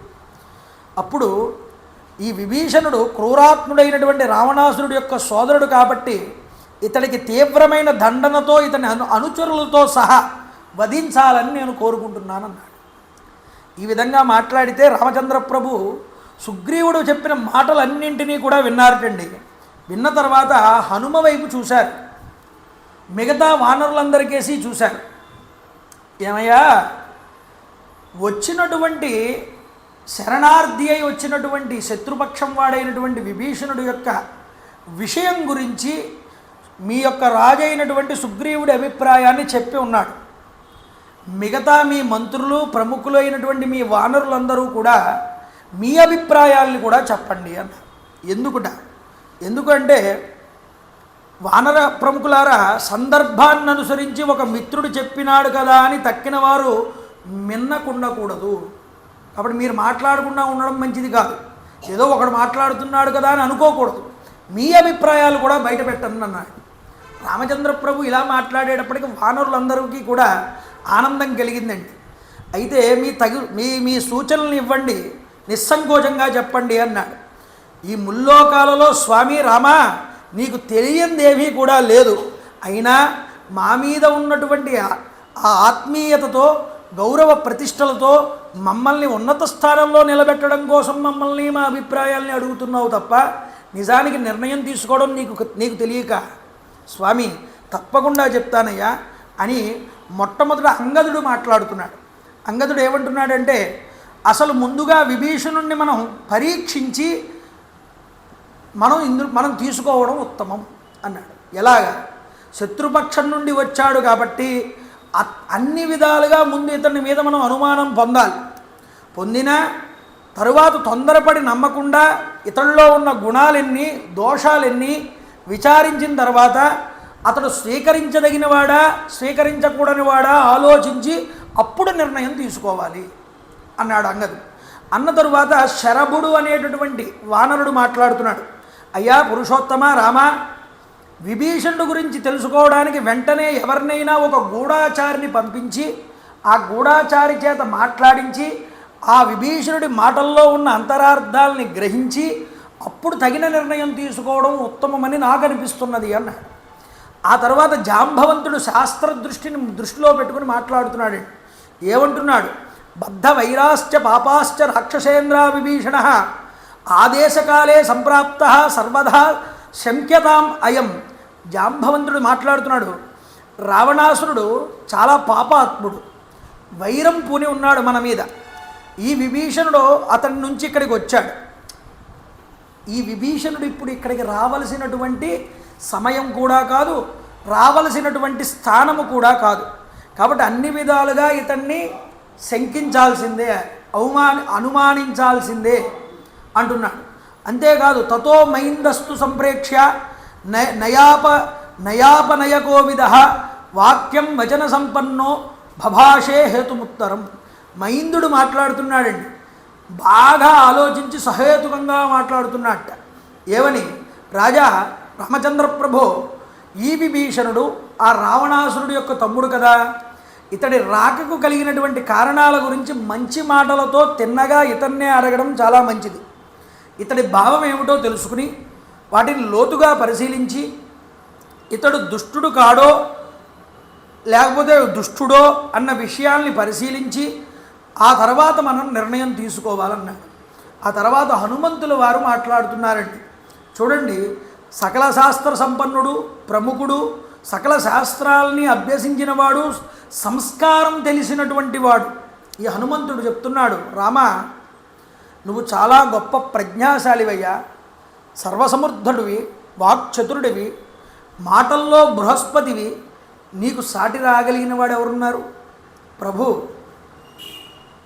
ఒకే విషయం చెప్తున్నా, మంత్రులతో అందరితోనూ నేను పోటీ పడేవాడినని కానీ ఏదో నా స్వాభిమానంతో ఏ విధమైన ప్రయోజనాలు ఆశించి కానీ నేను మాట్లాడట్లేదు. ప్రస్తుతం కార్యం యొక్క ప్రాముఖ్యాన్ని దృష్టిలో ఉంచుకుని యథార్థాన్ని పలుకుతున్నాను అన్నాడు. ఏమిటా యథార్థము అంటే, స్వామి నా నవాదాన్ నాపి సంఘర్షాత్ నా అధిక్యాన్ నచ కామతః వక్ష్యామి వచనం రాజన్ యథార్థం రామగౌరవాత్. అర్థ అనర్థాలని నిర్ణయించుకోవడానికి, గుణదోషాలని పరీక్షించడానికి ఇంతవరకు అంగదుడు మాట్లాడాడు, మిగతా వానర ప్రముఖులందరూ మాట్లాడారు, ఎవరి విషయాలు వాళ్ళు ఇష్టం వచ్చినట్లుగా చెప్పారు. అయితే నా యొక్క విధానంలో వీళ్ళు మాట్లాడినవన్నీ కూడా తప్పారు. ఎందుకుట? ప్రభు, ఈ సచివులు ఈ గూఢాచారుల ద్వారా ఈయన యొక్క గుణదోషాలు ఎరగడం చాలా యుక్తం అన్నారు. అది చాలా దోషం. ఎందుకంటే ఎదురుగుండా మన యొక్క శత్రువు కనిపించినప్పుడు అతడిని మనం డైరెక్ట్గా చూస్తున్నప్పుడు మళ్ళీ గూఢాచారిని నియమించడం ఎందుకు? అది అనవసరమైనటువంటి కార్యం. కాబట్టి అది యుక్తం కాదు. సమీపంలోనే ఉన్నాడు కాబట్టి కనుల ముందు తన వృత్తాంతాన్ని స్పష్టంగా తెలుపుతున్న వాని విషయాన్ని గూఢాచారులతో తెలుసుకోక్కర్లేదు. దేశకాలానికి అనుగుణం కాదని అన్నాడు జాంబవంతుడు ఇందాక. ఇతడు వచ్చిన సమయం కరెక్ట్ కాదన్నాడు. అయితే నిజానికి ఈ విభీషణుడు సరి అయిన సమయంలోనే ఇక్కడికి వచ్చాడని నాకు అనిపిస్తోంది అన్నాడు హనుమంతుడు. ఇదే సరి అయిన సమయం, అతడు రావలసింది. అంతేకాదు అతడు దేశాన్ని కాలాన్ని సరిగ్గా ఎంచుకున్నాడు అని చెప్పాడు. విభీషణుడు నీచుడైనటువంటి రావణాసురుడి నుండి నువ్వు పురుషోత్తముడు అయినటువంటి నీ దగ్గరికి వచ్చాడు. అతనేం తెలివి తక్కువ వాడేం కాదు. ఎందుకో తెలుసా స్వామి? అతడు దౌరాత్మ్యం రావణే దృష్ట్వా విక్రమంచా తదాత్వై, రావణాసురుల్లో ఉన్నటువంటి దుర్మార్గాలన్నింటినీ చూసినవాడు దగ్గరుండి, నీ యొక్క విక్రమాన్ని నీ యొక్క ధర్మాన్ని కూడా తెలుసుకున్నటువంటి వాడు. అతన్ని నిన్ను పక్కన చూసి పెట్టుకుని ఎవరిని పట్టుకుంటే అతడు లాభాన్ని పొందుతాడో ముందుగా అతడు తెలుసుకోగలిగాడు. యుక్తాయుక్త విచక్షణతో ఆలోచించగలిగినటువంటి నీతిజ్ఞుడితడు. అలాంటి వాడు విభీషణుడు అంటే. కాబట్టి వివేచనతో ఆలోచించగలిగేటటువంటి వాడు. రావణాసురుడి యొక్క దుర్మార్గాల్ని నీ పరాక్రమ వైభవాల్ని తెలుసుకునే ఇక్కడికి వచ్చాడయ్యా. అపరిచితులైనటువంటి వ్యక్తుల ద్వారా ఇతడి వృత్తాంతాన్ని తెలుసుకోదగునని చేసినటువంటి సూచన ప్రయోజనకరం కాదు. అపరిచితులైనటువంటి వ్యక్తులు అనువుగాని విధంగా ఇతడి దగ్గరికి వెళ్ళి మాట్లాడి ఇతడి యొక్క మనస్సుని కనుక నొప్పిస్తే, అతడు కనుక మాట్లాడి అతడు ఇబ్బంది పడితే ఆ మాటల వల్ల ఇతన్ని శంకిస్తున్నట్లుగా యువతల వాళ్ళు మాట్లాడితే ఆ సత్పురుషుడు యొక్క మనస్సు చివుక్కుమనవచ్చు. అలా మనం అతడిని అగౌరవపరచకూడదు. శరణార్థి అయి మన దగ్గరికి వచ్చినప్పుడు అతన్ని మనం గౌరవ భావంతో చూడాలి. కాబట్టి అతని మనసు చివుక్కుమంది అంటే అప్పుడు ఏమవుతుంది, సహాయపడడానికై మనకి సహాయం చేద్దామని ఇక్కడికి వచ్చాడు అతడు కూడా మనసుకి సహాయం చేయకుండా విముఖుడైపోతాడు. కాబట్టి ఆ కారణం చేత ఒక మంచి మిత్రుణ్ణి మనం కోల్పోయిన వాళ్ళం అవుతాం మహారాజా. ఇది గుర్తులో పెట్టుకోండి. అందున అసంకితమతి స్వస్థో నట పరిసర్పతి నచ అస్య వాక్చాపి తస్మాన్ నాస్తిహ సంశయ. అతడి మాటల్లో ఎలాంటి దుష్టభావము కపట బుద్ధి నాకు కనిపించట్లేదు.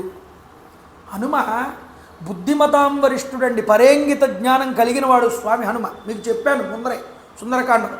మనిషి యొక్క దృష్టిని బట్టి అతడి యొక్క పరిస్థితిని బట్టి చూడగానే లెక్క వేస్తాడు వెంటనే స్వామి హనుమ.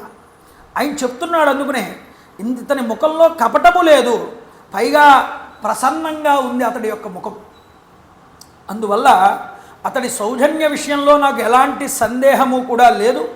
అతడు కపట బుద్ధి కలిగిన వాడు కాడు.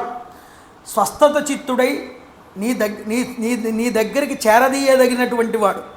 ఇతడి మాటల్లో ఏమాత్రము మోస లక్షణాలు అనేటటువంటివి కనిపించట్లేదు స్వామి. ఇతని ఎడ సందేహాన్ని అనేటటువంటిది విడిచిపెట్టవచ్చు. అందువల్ల స్వామి ఎవరైనా సరే తన మనోభావాల్ని ప్రయత్నపూర్వకంగా కప్పిపుచ్చాలి అని అనుకుంటే కనుక అతని మనసులో ఉన్న భావములన్నీ అతడి ముఖంలోనే తెలుస్తాయి. ఇతడి ముఖం ప్రశాంతంగా ఉన్నది, కల్మషం లేనటువంటిగా ఉన్నది. కాబట్టి ఇతడు మంచి మనసుతోనే మన దగ్గరికి వచ్చాడు అని నాకు అనిపిస్తున్నది అన్నాడు. అంతేకాదు మరొక్కవాడు చెప్తున్నాడు చూడండి. ఉద్యోగం తవ సంప్రేక్ష్య మిథ్యావృత్తంచ రావణం వాలినశ్చ వదం శ్రుత్వా సుగ్రీవం చాభిషేచితం రాజ్యం పార్థాయ మానశ్చ బుద్ధిపూర్వమిహాగత. నీ కార్యదక్షత ఏమిటో బాగా తెలుసుకున్నాడు ఈ విభీషణుడు. రావణాసురుడి యొక్క మిథ్యా ప్రవర్తనని అధర్మ ప్రవృత్తిని దగ్గరుండి చూశాడు. నువ్వు ఆల్రెడీ అలాంటి అధర్మాత్ముడైనటువంటి వాలిని సంహారం చేసి సుగ్రీవుడికి రాజ్యపట్టాభిషేకం చేశావన్న విషయాన్ని తెలుసుకున్నాడు. కాబట్టి ఈరోజు అధర్మాత్ముడైనటువంటి తన అన్నగారిని విడిచిపెట్టి ధర్మాత్ముడైనటువంటి నీ దగ్గరికి వచ్చి నిన్ను శరణు వేడుతున్నాడు అంటే అతడు కూడా ఈ లంకా సామ్రాజ్యాన్ని రాజుగా అవ్వడానికి నీ దగ్గర నుండి లాభాన్ని ఆకాంక్షిస్తున్నాడు అని ఒక మంత్రి మాట్లాడాల్సిన విధంగానే ఎస్టిమేట్ ఎలా చెయ్యాలి అవతల వ్యక్తిని చూసి వెంటనే హనుమ చెప్పారు. అందరి మాటలు విన్నారు రామచంద్ర ప్రభు. విన్న తరువాత మిత్రులారా, విభీషణుడి గురించి నేను కొంత విచారించాను. మీరందరూ కూడా చాలా విషయాలు చెప్పారు, శుభం. అయితే నేనే విధంగా అతని గురించి ఆలోచించానన్నది మీ అందరికీ నేను చెప్తాను, వినండి. విభీషణుడు నా దృష్టిలో ఎలాంటి వాడు, అతడు నన్ను శరణు అని వచ్చాడు కాబట్టి నేను అతన్ని ఏ విధంగా తీసుకుంటాను అన్నది నేను మీకు చెప్తానన్నా. రాముడి యొక్క మాటల యొక్క విధానం చూడాలండి.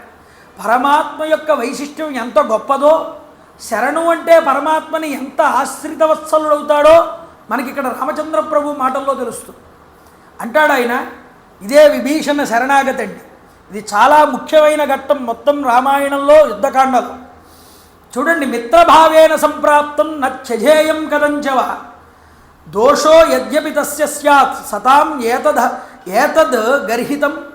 మిత్రభావంతో శరణు కోరి నా దగ్గరికి వచ్చినటువంటి ఇతన్ని ఏది ఏమైనా సరే నేను విడిచిపెట్టను అన్నారు రామచంద్రప్రభు. అంతేకాదు, ఒకవేళ అతడిలో నిజంగా దోషభూయిష్టమైనటువంటి ప్రవర్తనే కనుక ఉన్నా దాన్ని నేను పట్టించుకోనన్నా. మరో మాట చెప్తున్నారు చూడండి, సత్పురుషులు దోషులకు ఆశ్రయం ఇవ్వడం అనేటటువంటిది తప్పు ఎప్పటికీ కూడా కాదు.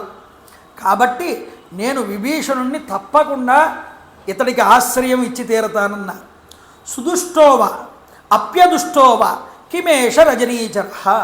సుగ్రీవుడు ఆ పలుకులు బాగా ఆలోచించి రాముడు ఇలా మాట్లాడడాన్ని చూసి రాజనీతిని దృష్టిలో పెట్టుకుని మాట్లాడుతున్నాడు. ప్రభు, ఇతడు దుష్టుడైతే ఏమిటి, దుష్టుడు కాకపోతే ఏమిటి, ఇతడు మంచివాడైతే ఏమిటి, నిన్ను శరణ వేడినవాడైతే ఏమిటి, ఎలాగైనా సరే ఇతడు మాత్రం వదిలిపెట్టదగిన వాడే అని నేను అనుకుంటున్నానన్నాడు. ఎందుకుట? శ్రీరాముడు ఈ మాటలన్నీ చెప్తున్న సుగ్రీవుడి యొక్క మాటలన్నీ విని చిరునవ్వు నవ్వారు. నవ్వి అంటున్నారు ఆయన, అనధీత్యాచ శస్త్రాన్ని వృద్ధా ననుపసేవ్యచ నసఖ్యం ఈదృశం శక్తుం యదువాచ హరీశ్వర. సుగ్రీవుడితో మాట్లాడలేదుట స్వామి. ఇతన్ని విడిచిపెట్టాలండి అని సుగ్రీవుడంటే లక్ష్మణుడి వైపు తిరిగి మాట్లాడుతున్నారు రామచంద్ర ప్రభు. లక్ష్మణ, శాస్త్రాలు అధ్యయనం చేయని వాడు ఎవడైతే ఉంటాడో, గురువుల దగ్గర నిజంగా కాలాన్ని గడపనివాడు ఎవడైతే ఉంటాడో, అలా మాట్లాడేవాడి యొక్క మాటలు సుగ్రీవుడు మాట్లాడిన విధంగా ఉంటాయ్యా. అంటే సుగ్రీవుడు రాజే, కానీ ఇతడు నీతి శాస్త్రాన్ని, గురువుల దగ్గర ఉన్నటువంటి ధర్మ సూక్ష్మాలని పూర్తిగా గ్రహించిన వాడి కింద నాకు అనిపించట్లేదు. లేకపోతే అతని మాటలు ఇలా ఉండవంటున్నాడు. ఎందుకుట చెప్తున్నాడు ఆయనే. అస్తి సూక్ష్మతరం కించిత్ యథత్ర ప్రతిభాతిమే ప్రత్యక్షం లౌకికం వాపి విద్యతే సర్వరాజసు. విభీషణుడు తన అన్నగారిని విడిచిపెట్టి వచ్చుట దోషం అని సుగ్రీవుడు అంటున్నాడు. కానీ ఈ విషయంలో ధర్మమే చూడకూడదు. అన్నగారిని ఎవడైనా విడిచిపెట్టి వచ్చేస్తాడా తమ్ముడు అనే ధర్మం చూస్తున్నాడు సుగ్రీవుడు, కానీ ధర్మ సూక్ష్మం చూడట్లేదు. పట్టుకోండి మాటలు. ధర్మం వేరు, ధర్మ సూక్ష్మం వేరు. ఒక్కొక్కచో ధర్మ సూక్ష్మం నందు ధర్మము కూడా అధర్మం కింద కనిపిస్తుంది, అధర్మం కూడా ధర్మం కింద కనిపిస్తుంది. అందుకనే మీరు ధర్మ సూక్ష్మాన్ని పట్టుకోవాలి. పెద్దల యొక్క ఆచరణ యందు పెద్దలు ఒక ధర్మ మార్గాన్ని సూచించినప్పుడు అందులో చూడడానికి అది అధర్మంగా కనిపిస్తున్నా దాని యందు జరిగేటటువంటి ఫలితం ధర్మమే చేస్తుంది. అది ధర్మ సూక్ష్మం. ఇది పట్టుకోవడం రాలేదు సుగ్రీవుడికి, అందువల్ల ఇలా మాట్లాడుతున్నాడు. ఎందుకంటే లోకంలో ఒక సుప్రసిద్ధమైనటువంటి మాట ఒకటి ఉన్నది, అది రాజులందరికీ తెలిసిందే. దాన్ని చెప్తాను వినవయ్యా.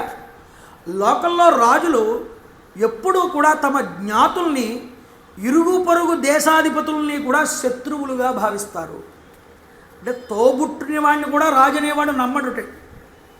వాడే ఎదుటివాడు రాజులతో కలిసి నన్ను మట్టుపెట్టి నా రాజ్యాధికారాన్ని దొబ్బడానికి చూస్తాడేమో అనేటువంటి భయం రాజుకి ఎప్పుడు ఉంటుందిట. కాబట్టి జ్ఞాతులకి భయపడతాడు, శత్రురాజుల్ని చూసి భయపడతాడు రాజు అనేటటువంటి వాడు. అయితే ఇది ఇలా భావన చేయడం రాజుల యొక్క సహజ గుణం. వారు సంకట పరిస్థితులకు లోనైనప్పుడు దెబ్బతీయడానికి ప్రయత్నిస్తూ ఉంటారు ఆ పక్క జ్ఞాతులందరినీ కూడా. ఆ భయం కారణం చేతే విభీషణుడు ఇక్కడికి వచ్చాడు. చేసి మంచి మాటలు చెప్తుంటే రావణాసురుడిగా మంచి అని అనిపించట్లేదు, నన్ను చూసి ఓర్వలేక ఇలా మాట్లాడుతున్నాడు అనుకుంటున్నాడు. అలాంటి రావణాసురుడు విభీషణుడిని శత్రువుగానే చూస్తున్నాడు, కానీ తమ్ముడిగా చూడట్లేదు. అలా చూడడం వల్ల ఎప్పటికైనా వీడి వల్ల నాకు నష్టమే జరుగుతుంది అని విభీషణుడిని కూడా చంపడానికి వెనకాడడు రావణాసురుడు. ఇది గ్రహించినటువంటి వాడు విభీషణుడు. అందువల్ల అతని అన్నతో అతనికి ముప్పు ఉంది అని తెలుసుకుని ముందుగానే నన్ను శరణ వేడడానికి ఇక్కడికి వచ్చాడయ్యా అతను. చూడండి ఆ మాట చెప్పాడు. ఇంకోటి చెప్తున్నాడు, అపాపా సత్కులీనాశ్చ మానయంతి స్వకాన్ హితాన్ ఏషప్రాయో నరేంద్రాణం శంకనీయస్తు శోభన. అయితే నిర్మల హృదయులైనటువంటి జ్ఞాతులు తమ బంధువుల్ని హితైషులుగానే భావిస్తారు, కానీ దాయాది అనేటటువంటి వాడు సత్పురుషుడైనా సరే రాజులు అనేటటువంటి వారు అతన్ని శంకిస్తారయ్యా. ఇప్పుడు రాజు అనేటటువంటి వాడు పదవిలో ఉన్నంతకాలం వాడు పక్కని వాడిని కూడా నమ్మడు, సొంత చుట్టాన్ని కూడా నమ్మడు వాడు. కాబట్టి వాడు మంచి బుద్ధితో ఉన్నా నిజానికి వీడు మాత్రం వాడిని అనుమానిస్తూనే ఉంటాడు. ఇది గుర్తుపెట్టుకోవాలి. కాబట్టి విభీషణుడు సత్పురుషుడే కావచ్చు, తన బంధుజనులకి హితాన్ని కోరడానికే ప్రయత్నించి ఉండవచ్చు, కానీ రావణాసురుడు ఇతన్ని శంకిస్తూ ఉండడం వల్ల తన రక్షణకై అతడు ఇక్కడికి వచ్చి ఉండవచ్చయ్యా అన్నాడు. అయితే విభీషణుడు ఇక్కడ సుగ్రీవుడు అన్నాడండి, ఏమండి అన్నగారిని వదిలినవాడు రేపు అన్న రోజు మిమ్మల్ని వదలడు అని గ్యారంటీ ఏమిటి అని అడిగాడు. ఇప్పుడు నువ్వు ఈ మాట అన్నావు కదా, చెప్తున్నాను విను. శత్రుపక్షం నుంచి వచ్చినటువంటి వాడు ఇతడు. కాబట్టి విభీషణుడు దగ్గరికి చేరదీయగలిగినటువంటి వాడు. ఎందుకంటే ఇతడు నా వంశానికి చెందినవాడు కాదు, నా వంశంలో పుట్టినవాడు కాదు, నా జాతివాడు కూడా కాదు. అందున ఇతన్ని శంకించాల్సిన పని లేదు. ఈ రాక్షసుడు మన రాజ్యాన్ని కోరి ఇక్కడికి రాలేదు, నా రాజ్యాన్ని ఆక్రమించుకోవడానికి రాలేదు, తన రాజ్యాన్ని తాను పొందడం కోసం ఇక్కడికి వచ్చాడు. కాబట్టి గుర్తుపెట్టుకోవయ్యా, దోషం చేయడానికి మన వద్దకు ఇతడు రాలేదని నువ్వు గ్రహించు. అంతేకాదు ఇతడు రాక్షసుల్లో కూడా జ్ఞానవంతులు అనేటటువంటి వాళ్ళు ఉంటారు, ఆ జ్ఞానవంతుల కోవకి చెందినవాడే ఈ విభీషణుడు అన్నారు. పండితాహి భవిష్యంతి తస్మాత్ గ్రాహ్యో విభీషణ. రాక్షసులందరూ తామసులుగానే ఉంటారు కదా, అంత వివేకం వారికి ఉంటుందా అని నువ్వు అడగచ్చు. రాక్షసుల్లో కూడా పండితులు ఉంటారు, అలాంటి వాళ్ళకి చెందినవాడు ఈ విభీషణుడు. సహజంగా జ్ఞాతులెవ్వరూ కూడా కలిసిమెలిసి ఉండరు, అందువల్ల వారు నిశ్చితంగా సంతోషంగా ఉండలేరయ్యా. అందువల్ల బిగ్గరగా మనల్ని శరణు కోరడాన్ని బట్టి ఈ విభీషణుడికి రావణాసురుడి వల్ల భయం కలిగింది. అంతేకాదు లంకలో ఉన్నటువంటి రాక్షసులందరికీ కూడా భయం ఏర్పడింది. లంకా నగరం అంతా ఇప్పుడు భయపడుతోంది. విభీషణుడి వల్ల నాకు ఈ విషయం అర్థమైందన్నారు రామచంద్రప్ప. అదేమిటండి ప్రభో రామచంద్ర, మీరు అరణ్యానికి వచ్చేస్తే భరతుడు మిమ్మల్ని వచ్చి వేడుకున్నాడు, అతడు మీ జ్ఞాతి కాదా? వచ్చి శరణు వేడి, అన్నయ్య రాజ్యం చెయ్యి అన్నయ్య, నువ్వు నేను నీ వెనకాల ఉంటానన్నాడు. మీ జ్ఞాతి అయినా సరే మీరు ధర్మాన్ని పట్టుకుని మీ జ్ఞాతికి మీరు మేలు చేశారు. మరి అతడి అన్నగారి యందు అతడికి ఆ ధర్మబుద్ధి ఉండాలి కదా. నిజంగా అతడు ధర్మాత్ముడైతే వాళ్ళ అన్నగారు శత్రువుగా భావన చేసినా ఇతడు అన్నగారు కాబట్టి ఆ ధర్మబుద్ధిగా అన్నగారి యందు ఇతడు నిలవాలి కదా. అన్నగారైతే ప్రాణం తీసేస్తే తీసేశాడు, మా అన్నగారిని నేను అనుసరిస్తానని లక్ష్మణుడిలాగా ఉండాలి కదా పోనీ అని అంటావా సుగ్రీవా? చెప్తున్నాను గుర్తుపెట్టుకో. నా సర్వే భ్రాతరస్థాత భవంతి భరతోపమ మద్విధావా పితుపుత్ర సుహృదోవా భవద్విదాహ. సుగ్రీవ, ప్రపంచంలో భరతుడి వంటి సోదరులు ఉండరయ్యా. తండ్రికి నా వంటి పుత్రుడు అనేటటువంటి వాడు ఉండడు, స్నేహితులలో నీ వంటి స్నేహితుడు ఉండడు అన్నాడు రామచంద్రప్పు. చూడండి, ఒక గొప్ప విషయం, ఒక గొప్ప ధర్మం చెప్పాడు రామచంద్ర ప్రభు ఇక్కడ. స్వగుణా నిష్క్రియాదోష నాస్తి భూతార్థ శంసనే. దండి చెప్పినటువంటి ధర్మ సూక్ష్మం అండి ఇది. ఏంటిటా? జరిగిపోయిన యథార్థ విషయాన్ని తలుచుకోవడంలో తప్పు లేదు. రాముడు తనని తాను పొగుడుకున్నాడా అని సంశయం అక్కర్లేదు. ఆల్రెడీ తండ్రి గారి మాట నిలబెట్టాడు కాబట్టి, జరిగిన విషయమే కాబట్టి చెప్పాడు, అందులో తప్పు లేదు. అందువల్ల తండ్రికి నా వంటి కుమారుడు ఉన్నాడు, భరతుడు వంటి సోదరుడు ఉన్నాడు, నీ వంటి మిత్రుడు ఉండడు. రాజు కాబట్టి విభీషణుడు, రాజులలో రెండు రకాలైనటువంటి ధర్మాలు ఉంటాయి. ఒకటి శాశ్వతము, రెండు గౌణము అన్నాడు. ఈ శాశ్వత ధర్మాన్ని అందరూ ఆచరించలేరయ్యా. రాముడు భరతుడు ఆచరించి చూపించారు ఆ గౌణ ధర్మాన్ని. ఏమిటి శాశ్వత ధర్మాన్ని? ఈ శాశ్వత ధర్మాన్ని ఎలా ఆచరించాలి అంటే, తల్లి కానీ తండ్రి కానీ గురువు కానీ ఒక ఆజ్ఞ కనుక వేస్తే, ఒక మాట కనుక చెప్తే దానికి కట్టుబడి అన్నింటినీ విడిచిపెట్టేయాలి. వాళ్ళు విడిచిపెట్టేయమంటే విడిచిపెట్టేయడమే, దాని వైపుకి ఇంక వెళ్ళకూడదు. అలా బ్రతికిన వాడు ఎవడైతే వాడు శాశ్వత ధర్మాన్ని పొందినవాడు. అది అందరూ కూడా చేయలేరు ఆ ధర్మాన్ని, కొంతమంది మాత్రమే చెయ్యగలరు, మహాపురుషులు అయినటువంటి వారు. ఇప్పుడు రాముడు భరతుడు అలాంటి ధర్మాన్ని ఆచరించి చూపించారు. అలాంటి ధర్మం చేద్దామని అనుకున్నా విభీషణుడికి ఆ అవకాశం దొరకలేదు. సంవత్సరం బట్టి సీతమ్మ తల్లిని రాజ్యంలో తీసుకువచ్చి ఉంచితే అన్నయ్య తీసుకువెళ్ళి అప్పచెప్పాయని చెప్తున్నా ప్రతిసారి తిట్లు తిన్నాడు. కానీ అతడి మాట ఒక్క మాటను కూడా తీసుకోలేదు రావణాసురుడు. అందరి ముందు అతన్ని అవమానించాడు. అది అతడు తీసుకోలేకపోయాడు విభీషణుడు. అందువల్ల శాశ్వత ధర్మాన్ని విడిచిపెట్టి గౌణ ధర్మాన్ని పట్టుకున్నాడు. గౌణ ధర్మం అంటే ఏమిటో తెలుసా అండి? గౌణ ధర్మంలో గురువు చెప్పినా, తండ్రి చెప్పినా, తల్లి చెప్పినా, సోదరుడు చెప్పినా ఆ మాట ఇతడికి కనుక సహేతుకం అని అనిపించకపోతే దాన్ని విడిచిపెట్టేసి అతడికి రాజ్యం వచ్చేటటువంటి విధానంలో ఏ పని చేస్తే అది ధర్మం అవుతుందో ఆ పని చేస్తే అది గౌణధర్మం అన్నారు. అంటే అతడికి ఏమిటి? క్షత్రియుడు కాబట్టి రాజ్యం తాను సంపాదించుకోవాలి, దానికోసం ఏదైనా చేయాలి, తప్పదు. అందుకనే రాజ్యం పాండవుల వశం అవ్వాలి అంటే శ్రీకృష్ణుడు కొన్ని అబద్ధాలు కూడా ఆడించాడండి పాండవుల చేత. ఎందుకు ఆడించడం? క్షత్రియులుగా వాళ్ళు రాజ్యాన్ని పొందాలి, ధర్మయుక్తంగా వాళ్ళకి రావాల్సిన రాజ్యం. అందుకోసం వాళ్ళు శత్రువులైనటువంటి వాళ్ళు ఎంతో దారుణమైన చర్యలు చేసి అబద్ధాలు ఆడి, లేదంటే బొంకి అందరి ముందు అవమానం చేసి ఎన్నో తప్పులు చేసిన శత్రు సైన్యం వారిని ఓడించడానికి ధర్మరాజు చేత కూడా అబద్ధం ఆడించాల్సి వచ్చింది. ఇది గౌణ ధర్మం అన్నారు. గౌణ ధర్మంలో ఒకే విధంగా ఇంకా తల్లిదండ్రుల కోసం, సోదరుల కోసం, బంధువుల కోసం ప్రాణత్యాగానికైనా సిద్ధపడిపోయే ధర్మం కాదది.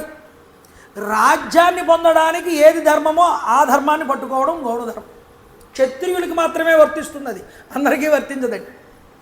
క్షత్రియుడు కాబట్టి విభీషణుడు శాశ్వత ధర్మాన్ని ఆచరించలేక గౌణ ధర్మాన్ని పట్టుకుని నా దగ్గరకు వచ్చాడయ్యా ఈరోజు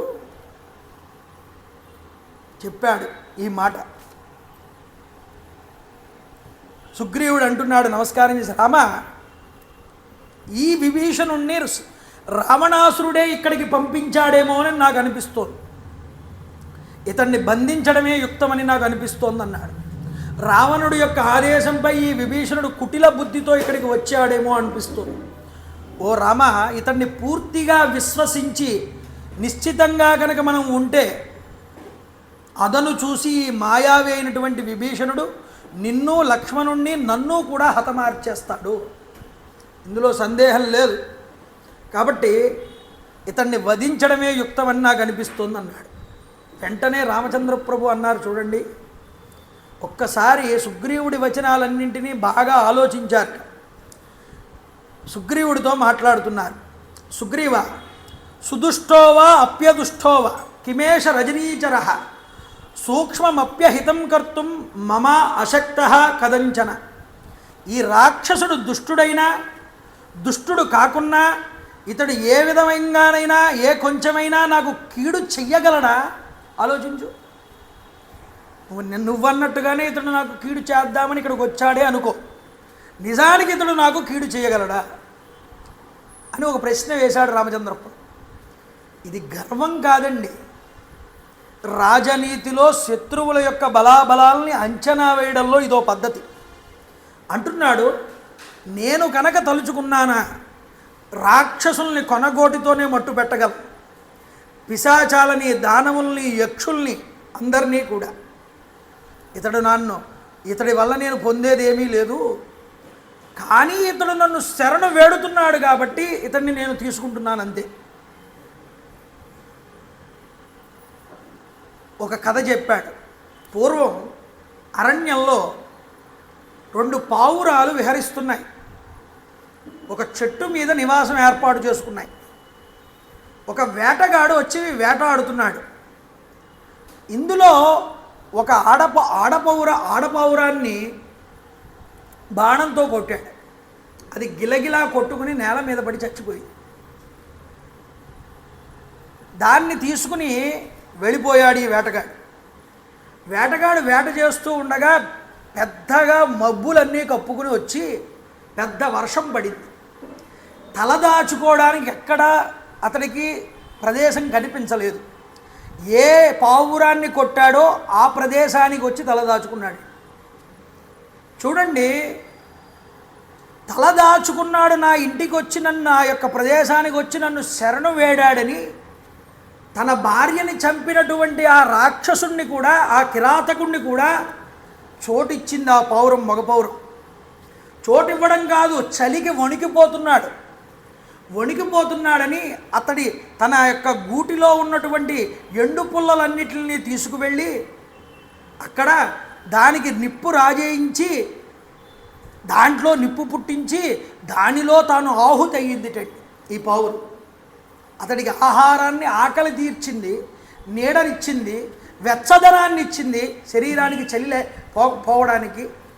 ఒక పావురమే తనని శరణు వేడినటువంటి కిరాతుడికి, అతడికి అన్యాయం చేసినటువంటి వాడికి శరణు అన్నప్పుడు అతన్ని ఆదుకుందే. మరి నా విషయంలో ఇంకా చెప్పేదేముందయ్యా సుగ్రీవ? పూర్వం కండు మహర్షి వారు కన్వమహాముని యొక్క కుమారుడు ధర్మప్రబోధమైనటువంటి ఒక గాథని పలికాడు. ఆ గాథ ఏమిటో చెప్తాను వినమన్నాడు. బద్ధాంజలి పుటం దీనం యాచాంతం శరణాగతం నహన్యోధాన్ నృతం స్యార్థం అపిశత్రుం బరందప. శత్రువైనా సరే చేతితో నమస్కారం చేసి దీనుడై శరణుజొచ్చి అనుగ్రహించమని ప్రార్థిస్తే అతడికి హాని చెయ్యకూడదు అని చెప్పాడు రామచంద్రప్రభు. అంతేకాదు, తమ ప్రాణాలు ఒడ్డైనా సరే అతన్ని కాపాడాలి. భయపడి కానీ, ఆపద్ధర్మమును ఎరగకుండా కానీ, లాభాపేక్షతో కానీ, శక్తి గలవాడై కూడా ఏదేని ఒక నెపంతో శరణు చొచ్చినటువంటి వాడిని రక్షించకపోతే అతడు ఈ లోకంలో నిందల పాలవడమే కాకుండా నరక బాధలు కూడా పొందుతాడయ్యా. కాబట్టి వీడు నాకెందుకు ఎప్పుడో చాలా దోషాలు చేశాడు, వీడిని నేను కాపాడకూడదు అనకూడదుట. ఒకడు వచ్చి నన్ను బాబోయ్ నన్ను కాపాడని 2 చేతులు ఎత్తితే వాడు నీ శత్రువైనా సరే కాపాడాలి అని చెప్తున్నారు. ఇది శృతి వాక్యము. శరణుజొచ్చినటువంటి వాడిని రక్షింపకుండా చూస్తూ మిన్నకుంటే ఆ శరణాగతుడు నష్టపోవడమే కాకుండా అతని సకల సుకృతములు దుష్కృతములు కూడా నీ దగ్గర నుండి తీసుకుపోతాడు. అంటే శరణాగతుడిని రక్షింపనిటువంటి వారికి సుకృతములన్నీ కూడా నశించిపోతాయి. శరణాగతుల్ని రక్షించకుండా ఉండడం చాలా మహాదోషం. దానివల్ల నరకం తప్పదు, అపకీర్తి పాలవుతారు, కీర్తి ప్రతిష్టలు దెబ్బతింటాయి, బలపరాక్రమాలు నశిస్తాయి. కండు మహర్షి మాట్లాడినటువంటి ఈ మాటలు నిత్య సత్యాలు, ఉన్నతమైనటువంటివి. వాటిని నేను పాటిస్తానన్నారు రామచంద్ర ప్రభు. చూడండి, ఒకటే చెప్తాను, విభీషణ సుగ్రీవా గుర్తుపెట్టుకో. సకృదేవ ప్రపన్నాయ తవాస్మీతి జయాచతే అభయం సర్వభూతేభ్యో దధామి ఏతత్ వ్రతం మమ అన్నారు. ఇది నా వ్రతం అన్నారు. ఏమిటి? ఎవడైనా సరే నేను నీవాడను స్వామి అని పలికి ప్రపత్తితో నన్ను 2 చేతులు జోడించి శరణు కనుక వేడితే అతడు ఎవడు అని నేను చూడను. సకల ప్రాణుల్ని కూడా నేను ఏ ప్రాణి అని నేను చూడను, అభయాన్ని ఇస్తాను వెంటనే. ఇది నా యొక్క వ్రతం అన్నారు రామచంద్రప్రభు. ఆ శరణు వేడడం మనకి రావాలి అండి. అందుకనే విభీషణుడి యొక్క శరణాగతి ఎట్టిది అంటే, ముఖ్యంగా అసలు శరణాగతి అన్నదానికి మనం డెఫినేషన్ తెలుసుకోవాలి. శరణాగతి అని ఎప్పుడు చేస్తాం శరణాగతిని? ఇక మన చేతుల్లో లేదు అనుకున్నప్పుడు ఇంకా శరణాగతి చేస్తాం. లావొక్కింతయు లేదు, ప్రాణంబుల్ ఠావులు తప్పెన్, మూర్ఛ వచ్చే శ్రమం బయ్యేడిన్, ప్రాణంబులు డెస్సెన్, నీవే తప్ప ఇతప్పరం బెరుగా మన్నింపదగున్ దీనునిన్, రావే ఈశ్వర కావవే వరద సంరక్షింపు భద్రాత్మక. నాకు ఇంక ఓపిక నశించిపోయింది స్వామి, నువ్వు తప్ప నన్ను రక్షించేవారు మరొకడు లేరు, నువ్వే నన్ను కాపాడాలి, నువ్వు రక్షించకపోతే నేను చనిపోతాను, నువ్వే నన్ను అనుగ్రహించు అని ఆ రోజు గజేంద్రుడు శ్రీ మహావిష్ణువుని ప్రార్థన చేశాడు. ప్రార్థన చేస్తే క్షణం ఆగలేదండి స్వామి. శరణాగతుడైనటువంటి వాడు తప్పకుండా ఆ యొక్క ఆర్తిని పొందాలి. అందుకనే ఈ శరణాగతి ఎలాంటిది అంటే అనుకూలస్య సంకల్ప. నీకు అనుకూలమైనటువంటి ప్రదేశం ఏమిటో అక్కడికి వెళ్ళాలట. ముందు శరణాగతి అంటే, శరణాగతి చేయడానికి ఎంచుకోవలసిన విధానం ఏమిటో చెప్తున్నారు. నువ్వు ఎక్కడికి వెళ్తే రక్షించబడతావో ఆ ప్రదేశానికి వెళ్ళాలి ముందు. ప్రతికూలస్య వర్జనం, నీకు అనుకూలం లేనటువంటి ప్రదేశాన్ని విడిచిపెట్టాలి. అంతేకాదు రక్షిష్యాదీతి విశ్వాస, ఆయన నన్ను రక్షిస్తాడు అన్న పరమ విశ్వాసం నీలో ఉండాలి శరణాగతి చేసేటప్పుడు. ఇక 4 గోస్తృప్త్యవర్ణం తథా అన్నారు. నన్ను రక్షించండి అని వేడుకోవాలిట. ఆ యొక్క నమ్మకం ఉండడమే కాదు, అడగాలి, వెళ్ళి నన్ను రక్షించండి అని కోరుకోవాలి.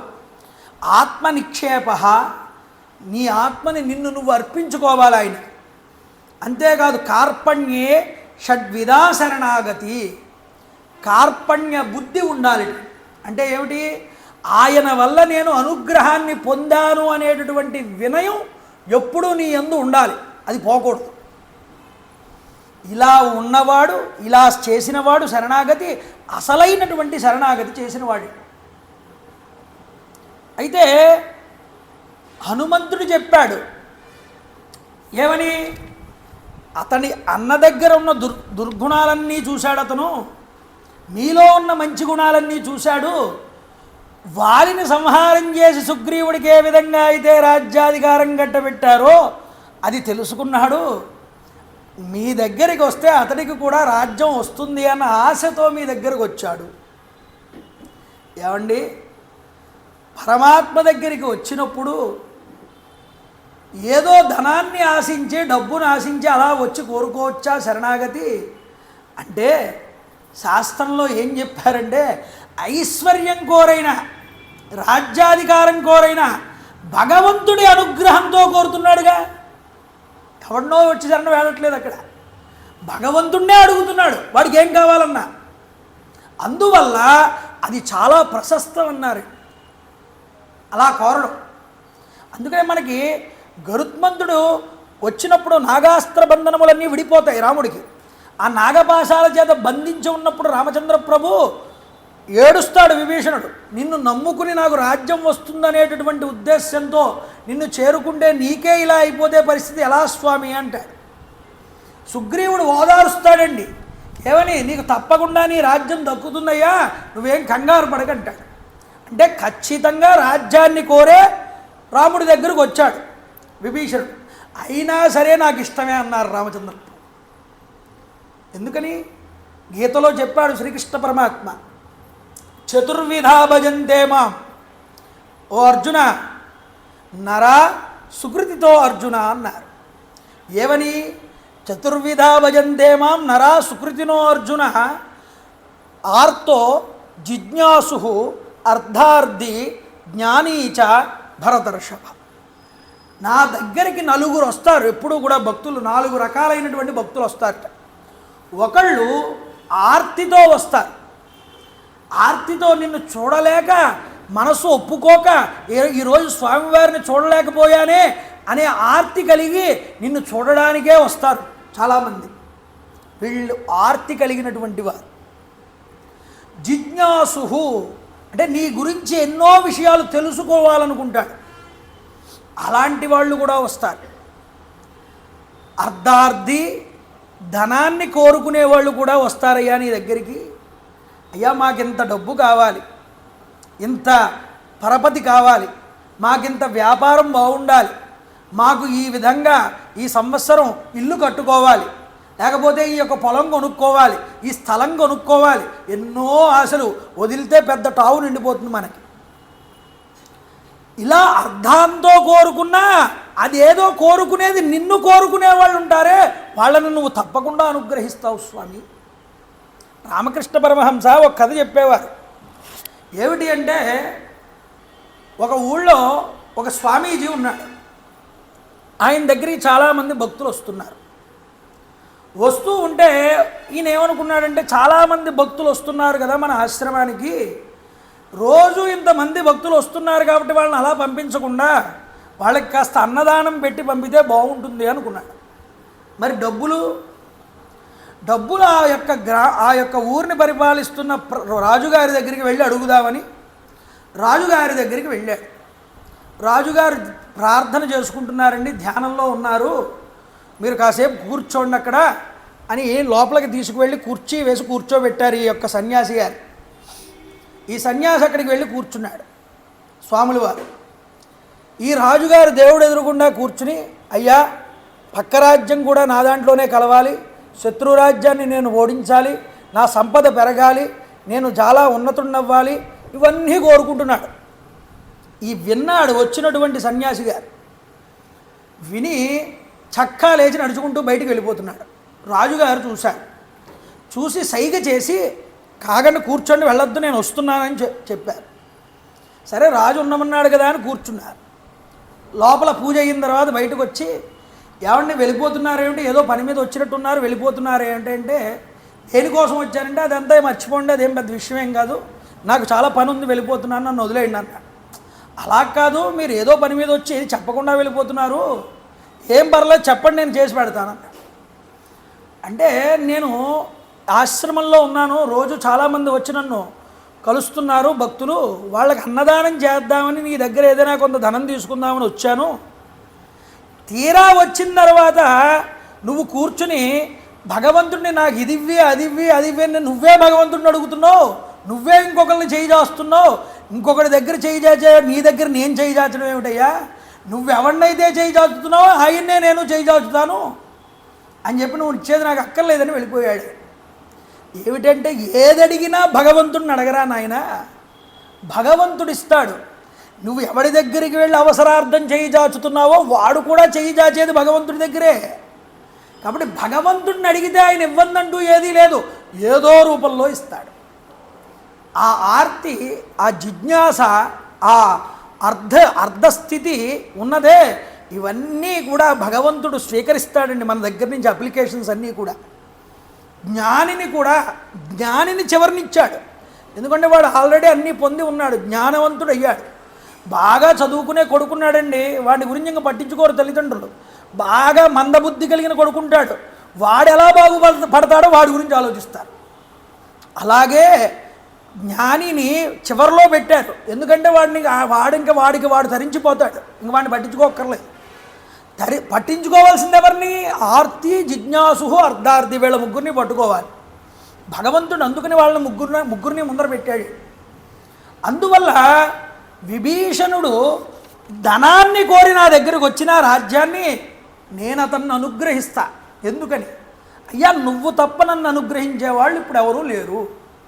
సకృదేవ ప్రపన్నాయ తవాస్మీతి చ యాచతే అభయం సర్వభూతేభ్య. నువ్వు ఎవరి దగ్గరికి వెళ్తే నీకు పని అవుతుంది అంటే అలా అభయం పెట్టి వ్రతనిష్టగా పట్టుకున్నవాడున్నాడే ఆ రామచంద్ర ప్రభువుని కోరు, నీకేది కావాలన్నా ఏదో రూపంలో ఇస్తాడండి భగవంతుడు.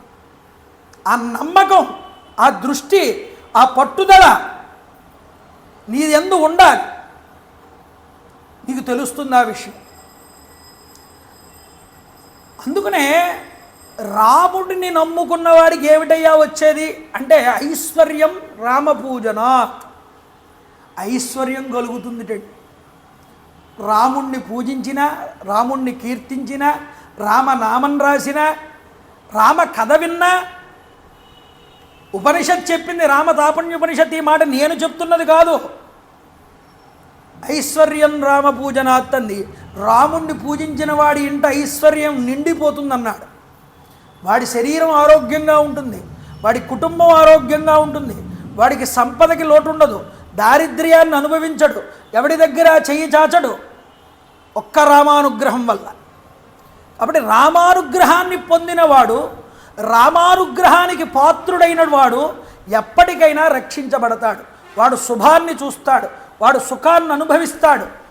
ఇది విభీషణ శరణాగతి యందు మనకి చెప్తున్నారు. ఇది గుర్తుపెట్టుకో. ఇంతటి నమ్మకంగా చెప్పారు స్వామి ఈ మాటను. కాబట్టి వెంటనే సుగ్రీవుడు నమస్కారం చేసి అన్నాడు, స్వామి సకల ధర్మాలు ఎరిగిన వాడివయ్యా, సుఖప్రదాతవి, అత్యంత శక్తివంతుడివి, సన్మార్గంలో ప్రవర్తించేవాడివి, అలాంటి వాడివి నువ్వు ఇలా పలకడంలో వింతే ఉంది. నిజానికి నువ్వు హనుమంతుడు పలికినటువంటి సహేతుకములైనటువంటి వచనాలని బట్టి, ఇతడి యొక్క ముఖ కవళికల్ని బట్టి పరీక్షించి చూస్తే ఇతడు అన్ని విధాలుగా కూడా సజ్జనుడని నాకు అంతరాత్మకి అర్థమయ్యిందన్నాడు. అంతేకాదు, కానీ రాజధర్మం అనేటటువంటిది ఒకటి ఉంటుంది కదూ, దాన్ని అనుసరించి నీతో నేను చెప్పాల్సిన మాటలుగా చెప్పాను తప్ప ఇతడి మీద నాకు కూడా మంచి దృష్టే ఉన్నది స్వామి అని చెప్పి విభీషణుడు ఈ క్షణం నుండి మనకి మిత్రుడై మనలో ఒకడై నిలబడతాడన్నాడు. ఈ విధంగా సుగ్రీవుడు విభీషణుడితో మాట్లాడి రామచంద్ర ప్రభు నీకు అభయం ఇచ్చాడయ్యా అని చెప్పి ఆ యొక్క విభీషణుణ్ణి వెంటనే రామచంద్ర ప్రభు దగ్గరికి తీసుకొచ్చాడు. తీసుకొచ్చిన తరువాత వెంటనే విభీషణుడు వినయశీలుడై ఒక్కసారి భూమి మీద పరిశీలనగా చూసి తన సేవకులైనటువంటి నలుగురు అనుచరులతో కూడి సంతోషంతో భూమి మీదకి దిగాడు. ధర్మాత్ముడైనటువంటి శరణాగత వత్సలుడైనటువంటి రామచంద్ర ప్రభు యొక్క పాదాల మీద పడిపోయాట. రాగానే కూడా వెంటనే పాదాల మీద పడి అంటున్నాడు, అనుజో రావణస్యాహం తేన చాప్యావమానిత భవంతం సర్వభూతానాం శరణ్యాం శరణాగత. ప్రభో, నేను రావణాసురుడి యొక్క తమ్ముణ్ణి, అతడు నన్ను ఎంతగానో అవమానించాడు. నీవు సమస్త ప్రాణులకి రక్షకుడివని తెలుసుకుని నిన్ను శరణు కోరానయ్యా. నేను ఆ లంకని, అతడ ఉన్న నా మిత్రుల్ని, సకల సంపదల్ని కూడా విడిచిపెట్టేశాను. ఇక నా జీవితం సమస్త సుఖాలు, ఆఖరికి నా సర్వస్వము కూడా నీ యొక్క ఆధీనములు అని పాదాల మీద పడ్డాడు. ఇది శరణాగతి అంటే. తన సర్వస్వాన్ని, ఆత్మార్పణ బుద్ధి అన్నారుగా, తన సర్వస్వాన్ని భగవంతుడికి అంకితం చెయ్యాలి. అప్పుడు భగవంతుడు కలిసి వస్తాడు. నువ్వు తీసుకోకూడదు ఆ బాధ్యత, ఇంకా భగవంతుడి మీద పెట్టాలి. కాబట్టి అది చూపిస్తున్నారు ఇక్కడ రామచంద్ర ప్రభు గొప్పగా. ఆ యొక్క విభీషణుడి మాటలకి పులకిత గాత్రుడై ఓదార్చి మృదుమధురమైనటువంటి మాటలతో ఆయన్ని పైకి లేపి తన పక్కన కూర్చోబెట్టుకున్నారు. అయ్యా విభీషణ, నిన్ను నేను ఎప్పుడో ఆదరించానయ్యా. అయితే నేను నిన్ను కొన్ని ప్రశ్నలు అడుగుతాను, సమాధానం చెప్పు. రాక్షసుల యొక్క బలాబలాల గురించి యథాతథంగా నాకు వివరించవయ్యా అని అడిగారు. ఇదే ఎంత గొప్ప న్యాయ నిర్ణయం చేస్తారో రామచంద్ర ప్రభు మీరు గమనించారా? ఇంతమందిని అడిగారు. రావణాసురుడికి రాముడికి తేడా చూడండి. వాడు అడుగుతాడు కానీ వాడు ఎవడి దగ్గర సమాధానాన్ని స్వీకరించడు, వాడు అనుకున్నదే జరుగుతుంది. కానీ ఇక్కడ హనుమ మాట విన్నారు, సుగ్రీవుడి మాట విన్నారు, శరభుడి మాట విన్నారు, అంగదుడి మాట విన్నారు, జాంబవంతుడి మాట విన్నారు, మైందుడి మాట విన్నారు. ఇంతమంది మాటలు విన్నా అందులో మంచిదాన్ని తీసుకున్నారు. హనుమద్వాక్యాన్ని తీసుకుని ప్రభువైనటువంటి సుగ్రీవుడికి వివరించి చెప్పారు, ఎందుకు నేను ఇలా చేస్తున్నానన్నది. ఇలా చెప్పిన తరువాత కూడా ఇతడు సర్వభాగవతోత్తముడయ్యా అన్నట్లుగా తేల్చారు ఆఖరికి. ఎందుకని? అతడు ఏ దృష్టితో వచ్చాడన్నది నాకు ముఖ్యం కాదు, నన్ను శరణు వేడాడు, అదే ముఖ్యమన్నారు రామచంద్ర. ఇది కేవలం విభీషణుడికే వర్తిస్తుంది అని నువ్వు అనుకోకు సుగ్రీవా. రావణాసురుడు వచ్చినా నా దగ్గరికి ఇలాగా నా పాదాల మీద పడితే ఇప్పుడు వాణ్ణి కూడా నేను అనుగ్రహిస్తాను. ఇది రాముడు అంటే. రావణాసురుడు నా భార్యను ఎత్తుకుపోయాడన్న కోపం నాకు ఉండదు. అప్పుడు వాడు నిజంగా నా భార్యను తీసుకొచ్చి నాకు అప్పగించేసి ఇప్పుడు అయ్యా నన్ను క్షమించండి అని నా పాదాల మీద పడితే నేను అతన్ని అనుగ్రహిస్తానన్నా. కాబట్టి శత్రువుని కూడా అతడిలో ఎన్ని దోషాలున్నాయని రాముడు చూడడు, అతడు చేసిన మంచిని మాత్రం స్వీకరిస్తాడు. అందుకనే కదంచిదుపకారేణ కృతేన ఏకేన తుష్యతి అస్మరతి అపకారాణం శతమపి ఆత్మవత్తయ. అవతలవాడు ఎన్ని పాపాలు చేశాడని చూడట, వాడు చేసిన ఒక్క మంచిని చూస్తాట, దాన్ని 100 సార్లు చెప్తాట అందరికీ కూడా రామచంద్ర. మనం ఎన్ని తప్పులు చేసాం, ఈ తప్పులన్నింటినీ మనం ప్రాయశ్చిత్తాన్ని పొంది పశ్చాత్తాప బుద్ధితో రాముడి దగ్గరికి వెళ్ళి విభీషణుడిలాగా శరణు వేడి, స్వామి ఎన్నో తప్పులు చేశాను నన్ను క్షమించవయ్యా అని మంచి మార్గం వైపుకు నడుచుకుంటూ కార్పణ్య బుద్ధిని చూపిస్తూ వినయంగా ఆయన యందు జీవితాన్ని మళ్ళీ మొదలుపెట్టడం ప్రారంభం చేసినటువంటి ఏ పురుషుడైనా గుర్తుపెట్టుకోండి, వాడు ప్రసాద బుద్ధితో బ్రతికినవాడు అవుతాడు, రామచంద్ర ప్రభు అనుగ్రహాన్ని తప్పకుండా పొందినవాడు అవుతాడు. కాబట్టి భగవంతుణ్ణి ఎలా శరణు వేడాలో మనకి విభీషణుడు చూపించాడు. అందుకనే భాగవతోత్తముడయ్యాడు. ప్రహ్లాద నారద పరాశర పుండరీక వ్యాస అంబరీష సుఖ సౌనక భీష్మ దాల్బ్యాన్ రుక్మాంగద అర్జున వశిష్ఠ విభీషణాదీన్ పుణ్యాని మాం పరమ భాగవతాన్ నమామి అని పరమ భాగవతోత్తముల లిస్టులో ఈ విభీషణుడు కూడా చేరాడండి. కాబట్టి రామచంద్ర ప్రభు అంతగా అనుగ్రహించి రాక్షసుల యొక్క బలాబలాల గురించి చెప్పమన్నాడు. వెంటనే నమస్కారం చేసి విభీషణుడు చెప్పాడండి,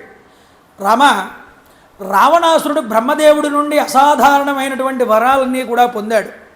గంధర్వులు కానీ అసురులు కానీ రాక్షసులు కానీ ఈ దశకంఠుడైనటువంటి రావణాసురుడు వాళ్ళ చేతుల్లో చావడు. అతడి తమ్ముడు నాకు అన్న అయినటువంటి కుంభకర్ణుడు కూడా చాలా గొప్ప యోధుడు. యుద్ధంలో ఇంద్రుడి అంతటి వాడిని కూడా అతడు నిహతుణ్ణి చేయగలడు. ప్రహస్తుడనేటటువంటి వాడు ఉన్నాడు, రావణాసురుడి యొక్క సేనాపతి. అతడు కైలాసంలో జరిగినటువంటి యుద్ధమునందు కుబేరుడైనటువంటి సేనాపతి అయినటువంటి మణిభద్రుణ్ణి ఓడించాడు. ఇక ఇంద్రజిత్తు యుద్ధ సమయంలో చేతివేళ్లకు బలమైనటువంటి తొడుగులు దాల్చి ఉడుము చేత చేయబడినటువంటి తొడుగులు తొడుక్కుంటారండి చేతులకి, కాయలు కాయకుండా ఆ యొక్క నార ఆ యొక్క వింటినారి అనేటటువంటిది కోసుకోకుండా ఉండడానికి అలాంటి తొడుగులు తొడుక్కుని అతడి కవచం అభేద్యమైనటువంటిది. యుద్ధం చేస్తాడు. ఆ కవచాన్ని ఎవరూ బద్దలు కొట్టలేరు. రణరంగంలో శత్రువుల్ని కనబడకుండా యుద్ధం చేస్తాడు. అతడు యజ్ఞముల ద్వారా అగ్నిదేవుణ్ణి సంతృప్తిపరిచి అమితమైనటువంటి శక్తిని పొందుతూ ఉంటాడు ఇంద్రజిత్. ఇక మహోదరుడు మహాపార్శ్వుడు అకంపనుడు అనేటటువంటి రాక్షసులు రావణాసురుడి యొక్క సేనానాయకులు. లంకాపురంలో నివసించే కోట్ల కొలది రాక్షసులు కామరూపులయ్యా, రక్తమాంసాన్ని భక్షిస్తారు. అంతేకాదు ధైర్యశాలి అయినటువంటి ఆ రావణుడి యొక్క చేతిలో దేవతలతో సహా దిక్పాలకులందరూ కూడా పరాజితులైపోయి ఓడిపోయారు. కాబట్టి ఇది రాక్షసుల యొక్క బలం అని చెప్పాడు. రాముడు అన్నాడు, విభీషణ నువ్వు చెప్పిందంతా నేను విన్నాను. యుద్ధ రంగంలో రావణుడి యొక్క శక్తి సామర్థ్యాల గురించి నువ్వు వాస్తవాలన్నీ నాకు చెప్పావు. వాటన్నింటినీ నేను గ్రహించాను. నేను నీకు ఇదే మాట ఇస్తున్నానంటున్నారు రామచంద్ర ప్రభు. చూడండి, ఏదో వరద బాధితుల దగ్గరికి వచ్చి మన వాళ్ళు చేస్తారే రాజకీయ నాయకులు హామీలు, ఈ హామీలు అందరికి పేపర్లో వేయించుకోవడానికి ఉపయోగపడతాయి, తర్వాత ఎందుకు ఉపయోగపడవు, అందులో మళ్ళీ వాళ్ళు చెప్పిన ఒక హామీ కూడా నెరవేరదు. అలా ఉన్నదండి ప్రభువుతో, రామచంద్ర ప్రభువుతో. అహం హత్వా దశగ్రీవం సంప్రహస్తం సభాంధవం రాజానం త్వాం కరిష్యామి సత్యమేతాద్బ్రవీమితే. నేను రావణాసురుణ్ణి అతడి బంధుమిత్రుల్ని ప్రహస్తుడు మొదలైన యోధులందరినీ రణభూమికి బలిస్తాను, నిన్ను లంకకి రాజుగా చేస్తానని అభయం ఇచ్చాడు. వెంటనే ఎవరికి? విభీషణుడికి. ఇది ముమ్మాటికి సత్యం. రావణాసురుడు రసాతలాన్ని చేరుకున్నా, పాతాళంలో దాక్కున్నా, ఆఖరికి బ్రహ్మదేవుణ్ణి ఆశ్రయించినా నా చేతిలో అతడికి ప్రాణాలనేటటువంటివి మిగలవన్నాడు. సమరభూమి యందు రావణాసురుణ్ణి అతడి కుమారుల్ని బంధువుల్ని సమస్త బలాల్ని హతమార్చకుండా నేను అయోధ్యలో కాలు పెట్టనన్నాడు. చూడండి ఎంత గొప్ప శపథం చేశాడో. నా ముగ్గురు తమ్ముళ్ళ మీద ఒట్టు పెట్టి చెప్తున్నాను విభీషణ, ఇదేదో ఒట్టి మాట కాదు. అసహాయసూరుడైన రామచంద్ర ప్రభు యొక్క మాటలన్నీ విని విభీషణుడు శిరసా ప్రణమిల్లాట రామచంద్ర ప్రభుకి. రాక్షసానాం వదేసాహ్యాం లంకాయాశ్చ ప్రదర్శనాం. రాక్షసుల్ని సంహరించడానికి, లంకపై దండెత్తి దాన్ని జయించడానికి అయ్యా నేను యథాశక్తి మీకు నా సహాయాన్ని అందిస్తానన్నాడు విభీషణుడు. నా ప్రాణాలు ఒడ్డైనా సరే రావణాసురుడి యొక్క సేనలో ప్రవేశించి వాళ్లతో యుద్ధం చేస్తానన్నాడు. ఇతి బ్రువాణం రామస్తు పరిషద్యా విభీషణం. ఈ మాట విభీషణుడు ఎప్పుడైతే అన్నాడో రామచంద్ర ప్రభు దగ్గరికి తీసుకుని ఆలింగన చేసుకున్నారట విభీషణుణ్ణి. రమారమణ గోవింద గోవింద. వెంటనే కౌగిలించుకోవడం ఏమిటి? అబ్రవీద్ లక్ష్మణం ప్రీత సముద్రా జలమానయ తేన చేమాం మహాప్రాజ్ఞాం అభిషంచా విభీషణం. లక్ష్మణ వెంటనే ఆలస్యం చేయకుండా ఆ సముద్రంలో ఉన్న నీళ్లు కాస్త ఇలా తీసుకురావయ్యా బిందెతో కూర్చోబెట్టి విభీషణుణ్ణి తల మీద నుంచి పట్టాభిషేకం స్నానం చేయించేశాడండి వెంటనే. అందుకనే చూడండి ఇక్కడ చెప్తున్నాడు, ఇలా కోరుకోవడం ఏమిటి? సుగ్రీవుడికి కపిరాజ్యాన్ని ఇచ్చేశాడు, విభీషణుడికి రాక్షస రాజ్యాన్ని ఇచ్చాడు. ఇంకా రావణాసురుణ్ణి చంపలేదు, అతడి మీదకి దండెత్తలేదు, సీతని కాపాడలేదు. ఇవేమీ చెయ్యకుండానే అతన్ని శరణు అని వచ్చినటువంటి విభీషణుడికి రాజ్యానికి పట్టాభిషిక్తుడిని చేసేశాడు. అవభృత స్నానం చేయించేశాడు లక్ష్మణుడి చేత. ఇది గొప్ప విషయం అండి. ఇది పరమాత్మ దగ్గర ఉన్న వెసులుబాటు. ఎప్పుడో వస్తాయనుకుని కూర్చుని వేచి చూసేటటువంటి రుణ మాఫీలు కావివి, వెంటనే అనుగ్రహించేటటువంటి పద్ధతి. ఇది రామచంద్ర ప్రభు పట్టుకున్న వాడికి లభిస్తుంది. అందువల్ల అనుభవంతో చెప్పే మాటలు కొన్ని ఉంటాయండి. ఇవన్నీ అనుభవంతో వస్తున్న మాటలే, మీరు గుర్తుపెట్టుకోండి. ఎందుకంటే చేతిలో చిల్లు గవ్వ లేదు అనుకున్నప్పుడు ఆయనంతటా ఆయనగా తీసుకొచ్చి డబ్బులు ఇప్పించినటువంటి రోజులు ఉన్నాయి. చాలామందికి, చాలా మంది జీవితాల్లో జరిగిన సంఘటనలు ఉన్నాయి ఇప్పటికీ కూడా. కాబట్టి అది స్వతహాగా అనుభవంలో ఉన్న వాళ్ళకి తెలుస్తాయి, మనం చెప్పక్కర్లేదు. వెంటనే రామచంద్ర ప్రభు పట్టాభిషిక్తుణ్ణి చేశాడు విభీషణుణ్ణి. ఆ విధంగా వెంటనే ప్రభువు యొక్క శాసనాన్ని తలదాల్చి లక్ష్మణుడు వానర ప్రముఖులు సమక్షము కూడా సముద్ర జలాలతో ఆ విభీషణుడికి రాజుగా పట్టాభిషిక్తుణ్ణి చేశారు. ఈ విధంగా విభీషణుడిని అనుగ్రహించి వానరులందరూ హర్షధ్వానాలు గావిస్తూ గొప్పగా శ్రీరామచంద్ర ప్రభువుకి జై అని నినాదాలు చేశారట వాళ్ళందరూ కూడా. ఆ యొక్క హనుమంతుడు సుగ్రీవుడు ఇద్దరూ కూడా విభీషణుడి దగ్గరికి వెళ్ళి అడిగారు, నాయనా ఇప్పుడు మనందరం వానర సైన్యం అంతా సముద్రం దాటాలి కదా, ఏం చేస్తే మనం అవతలకి వెళ్ళగలం? సముద్రాన్ని దాటాలా అక్కర్లేదా? అసలు ఏం చేస్తే బాగుంటుంది చెప్పమన్నారు. విభీషణుడు అన్నాడు, వానర సైన్యం అంతా కూడా ఈ సముద్రాన్ని దాటి అవతలకి వెళ్తే తప్ప మనం రావణాసురుణ్ణి ఎదిరించలేం. కాబట్టి తప్పకుండా మనం ఈ యొక్క సముద్రాన్ని దాటాలి. సముద్రం కూడా దాటడం అంటే ఇంతమంది సైన్యాన్ని ఎలా దాటించగలం అంటే ఈ యొక్క సముద్రం మీద వారధి కట్టి తీరాలి అని చెప్పాడు. వారధి కట్టడానికి పూనుకోవాలి. ఇలా వారధి కట్టడం కోసం సముద్రుణ్ణి ప్రార్థిస్తే అతడు తప్పకుండా ఇక్ష్వాకు వంశ ప్రభువుల యందు వినయుడై ఉంటాడు. కాబట్టి సగర చక్రవర్తి చేత విస్తరించబడ్డవాడు కాబట్టి రాముడు ప్రార్థిస్తే తప్పకుండా ఆయన ఆ యొక్క మార్గాన్ని సూచిస్తాడు అని విభీషణుడు చెప్పాడు. వెంటనే రామచంద్ర ప్రభు ఆ యొక్క విభీషణుడు పలికిన మాటలన్నీ విని దర్భాసనం ఒకటి పరుచుకుని సముద్రం దగ్గర దాని మీద ఆసీనుడయ్యాట. ఎలా కనిపిస్తున్నట్టు రామచంద్ర ప్రభు యజ్ఞ వేదిక యందు ఉన్నటువంటి అగ్నిహోత్రుడులాగా ప్రకాశిస్తున్నట్ట. చూడండి, ఈలోపు శార్దూలుడు అనేటటువంటి ఒకడు పక్షి రూపంలో ఆకాశంలోకి వచ్చి ఈ సైన్యాన్ని అంతటినీ కూడా చూశాడు. చూసి వేగంగా రావణాసురుడి దగ్గరికి వెళ్ళాడు. రావణ, లంకకి ఉత్తర తీరం దగ్గర గొప్పదైనటువంటి వానరసేనని నేను చూశాను. ఇద్దరు మానవ మాతృలు, చూస్తే రామలక్ష్మణులే అనిపించింది. చేతిలో దివ్యమైన ధనస్సులు పట్టుకున్నారు. ఆ వానరసేన చూస్తూ ఉంటే మరో సముద్రమా అన్నట్లుగా కనిపించింది. ఎక్కడ చూసినా వానరాలే, ఎక్కడ చూసినా భల్లూకాలే, ఎక్కడ చూసినా కొండముచ్చులే, అంతా కూడా అరణ్యాలలో విస్తరించిపోయింది ఆ సైన్యం. ఇంత సైన్యం అని లెక్క పెట్టడానికి వీలు లేకుండా ఉంది అని వెంటనే నువ్వు గూఢాచారుల్ని పంపించి ఆ సైన్యాన్ని అతనికి ఇవ్వవలసిన సందేశాన్ని ఏదైనా ఉంటే ముందుగా పంపించు అని హెచ్చరించాడు. వెంటనే ఆలోచనలో పడ్డాడండి రావణాసురుడు. పడి ఆందోళనకి గురయ్యి కర్తవ్యాన్ని గ్రహించడంలో గొప్పవాడైనటువంటి శుకుడు అనేటటువంటి దూతను పిలిచాట. ఈ శుకుడు అనే రాక్షసుడిని పిలిచి వెంటనే నువ్వు వెళ్ళి వానరరాజు అయినటువంటి సుగ్రీవుడితో నా మాటలుగా నువ్వు చెప్పు వెళ్ళి. ఏమని? ఓ సుగ్రీవా, నువ్వు వానర ప్రభు వంశంలో పుట్టినవాడివి, మాన్యుడైన వృక్షరజస్సు యొక్క కుమారుడివి, మహాబలశాలివి.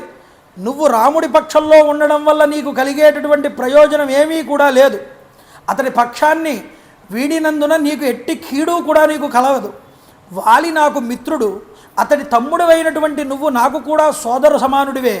కాబట్టి నీవు నాతో మైత్రి చేయి, నా పక్షంలోకి వచ్చేయి అని ఈ యొక్క శుకుడికి ఇచ్చి సందేశాన్ని పంపుతున్నాడు. అంతేకాదు, శ్రీరాముడి యొక్క భార్యని నేను అపహరించడం వల్ల నీకేమీ నష్టం కలగలేదు కదా, ఆలోచించుకో. అంతేకాదు, నీవు కిష్కిందకు మరలి వెళ్ళిపోతే కనుక వానరులు ఏ విధంగా కూడా ఈ లంకలోకి ప్రవేశించలేరు. కాబట్టి దేవతలకి గంధర్వులకి ఇందులో అడుగు పెట్టడానికి వీలు లేనప్పుడు నరవానరులు ఈ లంకలోకి ఎలా అడుగు పెట్టగలరయ్యా? రాక్షసుడైనటువంటి ఆ శుకుడు ఈ విధంగా రావణాసురుడి సందేశాన్ని తీసుకుని చిలుక రూపాన్ని పొంది ఆకాశంలో ఎగిరాటండి. సముద్రం పైభాగంలో చాలా దూరం ప్రయాణం చేసి సుగ్రీవుడి యొక్క సమీపం దగ్గరికి ఆకాశంలోకి వెళ్ళి నిలబడ్డాడు. సుగ్రీవుడికి దగ్గరికి వెళ్ళగానే కపివరుడైనటువంటి ఆ యొక్క సుగ్రీవుడు రావణాసురుడి యొక్క సందేశాన్ని పూర్తిగా విన్నాడు శుకుడి ద్వారా. రావణుడి యొక్క సందేశాన్ని వింటూ ఉండగానే కొంతమంది వానరులు ఆకాశంలోకి వెళ్ళి ఈ యొక్క శుకుడి యొక్క రెక్కలు పట్టుకుని ఈకలు పట్టుకుని లాగడం ప్రారంభం చేశారట. వాడిని గుద్దుతున్నారట, కళ్ళల్లో పొడుస్తున్నారట. వాడు లభోదిబోమని గోలబెట్టాడు. అయ్యా రామచంద్ర ప్రభో, నన్ను రక్షించు, నేను దూతని చంపకూడదు, ఇది ధర్మం కాదు కదా, అన్నీ తెలిసిన వాడివి నువ్వు అలా ఉంటే ఎలాగా, నన్ను విడిచిపెట్టమని చెప్పన్నాడు. వెంటనే రామచంద్ర ప్రభు ఆ వానరులకి సైగ చేసి విడిచిపెట్టమని వాళ్ళని ఆ శుకుడిని విడిచిపెట్టారు.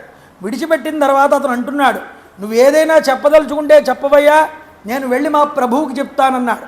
అయితే మళ్ళీ అంటున్నాడు, సుగ్రీవ, రావణాసురుడికి నీ సందేశం తీసుకుపోకపోతే అతడి చేతిలో నాకు చావు తప్పదన్నాడు. ఆయనకి నన్ను ఏం చెప్పమంటావు? ఒరే దూత, మీ రాజుతో నేను చెప్పినట్టు చెప్పమన్నాడు సుగ్రీవుడు.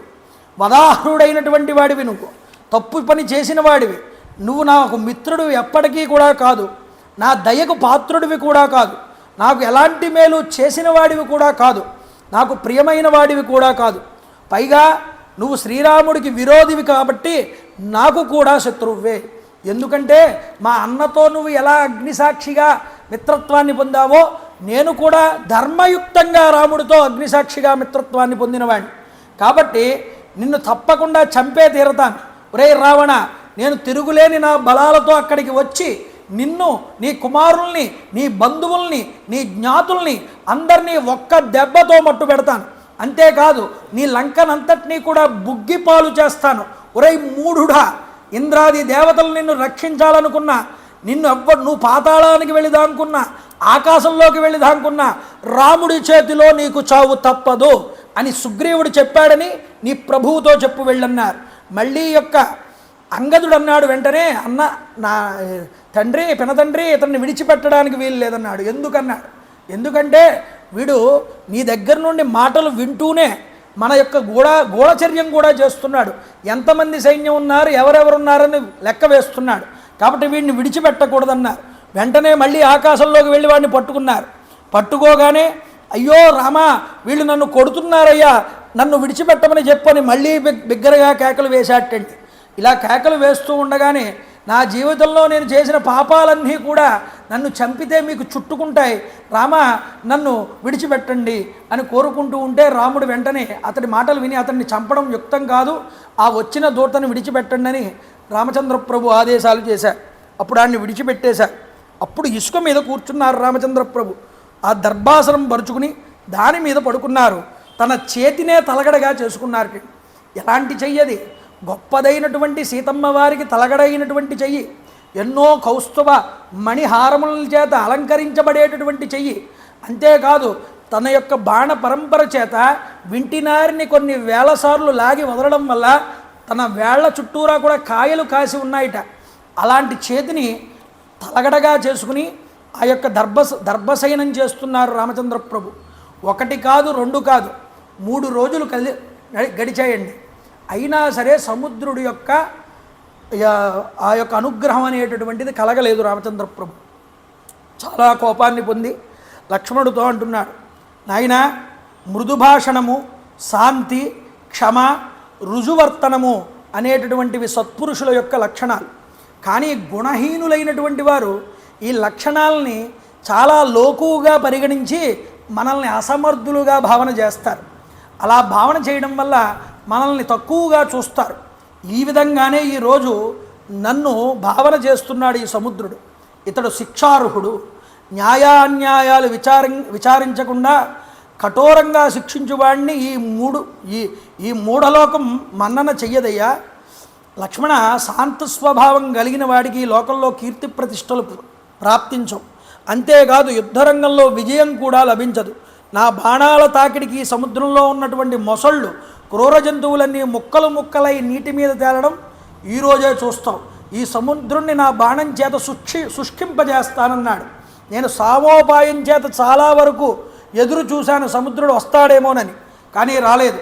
లక్ష్మణ, నా ధనస్సుని విషసర్పముల వలె భయంకరమైన నా బాణాలని ఇలా నా చేతికి ఇవ్వమన్నాడు. వెంటనే లక్ష్మణుడు బాణాన్ని చేతికి ఇచ్చాడు, ధనస్సునిచ్చాడు. వెంటనే ఆకర్ణాంతము ఒక శరాన్ని చేతిదాకా చివరిదాకా లాగి కంపింపజేస్తూ ఒక బాణాన్ని ప్రయోగించాటండి ఆ సముద్రంలోకి. ఎప్పుడైతే ఈ సముద్రంలోకి వెళ్ళిందో రామబాణం అల్లకల్లోలం అయిపోయిందిట ఆ సముద్రం అంతా కూడా. అందులో ఉన్నటువంటి చేపలు, సర్పాలు అన్నీ పైకి ఎగిరిపోతున్నాయిట. అల్లకల్లోలంగా మారిపోయింది సముద్రం అంతా కూడా. అయినా సరే సముద్రుడు పైకి రావట్లేదు. ఇక విపరీతమైన కోపాన్ని పొంది ఇతడు నా మాట వినేలా లేడని రామచంద్ర ప్రభు మరొక అస్త్రాన్ని తీసుకుని చేతిలోకి దాని మీద బ్రహ్మాస్త్రాన్ని ప్రయోగించి ఆకర్ణాంతము కూడా లాగి ఇక వదలడానికి సిద్ధపడుతున్నారు. లక్ష్మణుడు, అన్నయ్య నువ్వు అలాంటి పని చెయ్యొద్దు అని వేడుకున్నాడు. అయినా వదలలేదండి రామచంద్ర ప్రభు. వదలకపోయేటప్పటికీ ఆకర్ణాంతము ఆ ధనస్సుని బాణాన్ని అలా ధనస్సు నుంచి లాగేటప్పటికీ ఆ సముద్రం అల్లకల్లోలమై యోజన పర్యంతము వెనక్కి వెళ్ళిపోయింది. అంటే యుద్ధంలో వెన్నుచూపి పరిగెత్తేవాడి మీద బాణం వేయకూడదు. ఇప్పుడు సముద్రుడు యోజన పర్యంతం 12 కిలోమీటర్ల వరకు వెనక్కిపోయాడు. ఏం చేస్తాడో రాముడన్న భయం చేత. అందువల్ల రాముడు బాణం విడిచిపెట్టకుండా ఆగగానే ఆ సముద్ర జలది మధ్యలో నుంచి సముద్రాధిష్టాన దేవత అయినటువంటి మేరుపర్వత స్వరూపుడైనటువంటి ఉదయించే సూర్యుడా అన్నట్లుగా కనిపించేటటువంటి సముద్రుడు బయటకు వచ్చాడు. ఏమండి, ఇక్ష్వాకు వంశ ప్రభువుల యొక్క పని మీద వెళ్తున్నటువంటి హనుమంతుల వారికే ఆతిథ్యం ఇవ్వమని మైనాకుడిని పైకి లేపినటువంటి సముద్రుడు రాముడు 3 రోజులు దీక్ష చేసి సముద్రుణ్ణి ప్రార్థన చేస్తే ఎందుకు కనిపించలేదు? బ్రహ్మాస్త్రం తీసేదాకా ఎందుకు ఆగాడు? ఈ ఆలోచన విధానం రావాలి మనకి. అంటే ఆయన ప్రభువు, రామచంద్ర ప్రభు, ఈయన సముద్రుడు భృత్యుడు. ఇప్పుడు ప్రభువు భృత్యుణ్ణి ప్రార్థన చేయకూడదు, నాకు ఈ పని చేసి పెట్టవయ్యా అని అడగకూడదు. ఆర్డర్ వేయాలి, శాసించాలి ప్రభువు ఎప్పుడూ కూడా. అందువల్ల ఈయన నన్ను ప్రార్థిస్తున్నాడు, ఆయన ప్రార్థించినప్పుడు నేను కనుక ప్రత్యక్షమైతే మిగతా వాళ్ళు ఊరుకుంటారా? పై అథారిటీలు అందరూ నా మీద వచ్చి పడతారు. ఆయన మహాప్రభు, ఆయన ప్రార్థిస్తున్నాడు కదా అని నేను ఏదో ఆయన్ని అనుగ్రహించే పురుషుడి కింద వచ్చి ప్రదర్శించకూడదు వచ్చి అని ఊరుకున్నట్టు కనిపించలేదుట. ఎప్పుడైతే రాజులాగా శాసించి బాణాన్ని లాగిపెట్టి నిలబడ్డాడో అప్పుడు భృత్యుడిలాగా నమస్కారం చేసి పైకి వచ్చాడు సముద్రుడు. అర్థమైందండి? రాముడికి అంతటి విలువనిచ్చాడు సముద్రుడు. సాధారణంగా రాకుండా ఉండలేకపోవడం కాదండి ఇది. దీన్ని ఎలా అన్వయం చేశారో తెలుసా? తర్వాత సీతాదేవిని పుష్పక విమానం మీద కూర్చోబెట్టుకుని వచ్చేస్తున్నాడు రామచంద్ర ప్రభు రావణాసుడిని సంహారం చేసిన తర్వాత. అత్ర పూర్వం మహాదేవ ప్రసాదం మకరోత్ ప్రభు అన్నాడు రామచంద్ర ప్రభు. వాల్మీకి ఆ మాట పలికించాడు. పూర్వం మహాదేవుడు ఇక్కడ మనల్ని అనుగ్రహించాడు అని రాముడు చెప్పాడు. దాన్ని ఏమని మహాదేవ అనే శబ్దాన్ని తీసుకువెళ్ళి సముద్రుడికి తగిలించారండి కొంతమంది. ఇలా తగిలించడం వల్ల ఏమిటి? సముద్రుడు రాముడిని అనుగ్రహించాడు, శివుడు అనుగ్రహించడం కాదు. వాళ్ళ సొంత పైత్యాలు, సొంత వ్రాతలు రాసుకున్నారు. కూర్మ పురాణంలో, స్కాంద పురాణంలో, పద్మపురాణంలో చక్కగా చెప్పబడింది. శివుణ్ణి ప్రతిష్ఠించి పరమేశ్వరుణ్ణి పూజ చేశాడు రాముడు. ఆయన అనుగ్రహాన్ని పొందాడు. ఆయన దర్భసైనం చేయమన్నాడు, అందువల్ల దర్భసైనం చేశాడు.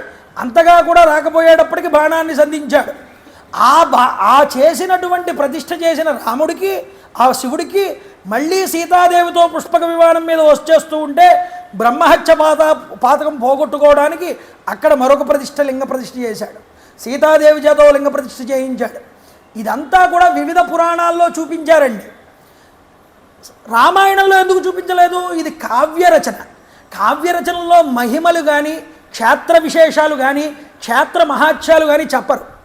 ఇది కావ్యంలో భగవత్తత్వాన్ని ఎప్పుడూ కూడా ఎలా చూపిస్తాడు అంటే కవి వ్యంగ్యంగా చూపిస్తాడు. అందువల్ల వ్యంగ్యంగా చూపించాడు కాబట్టి ఆ ప్రదేశం వచ్చేటప్పటికి రాముడి చేత ఆ మాట అనిపించి ఊరుకున్నాడు అంతే వాల్మీకి. అత్ర పూర్వం మహాదేవ ప్రసాదం అకరోత్ ప్రభు.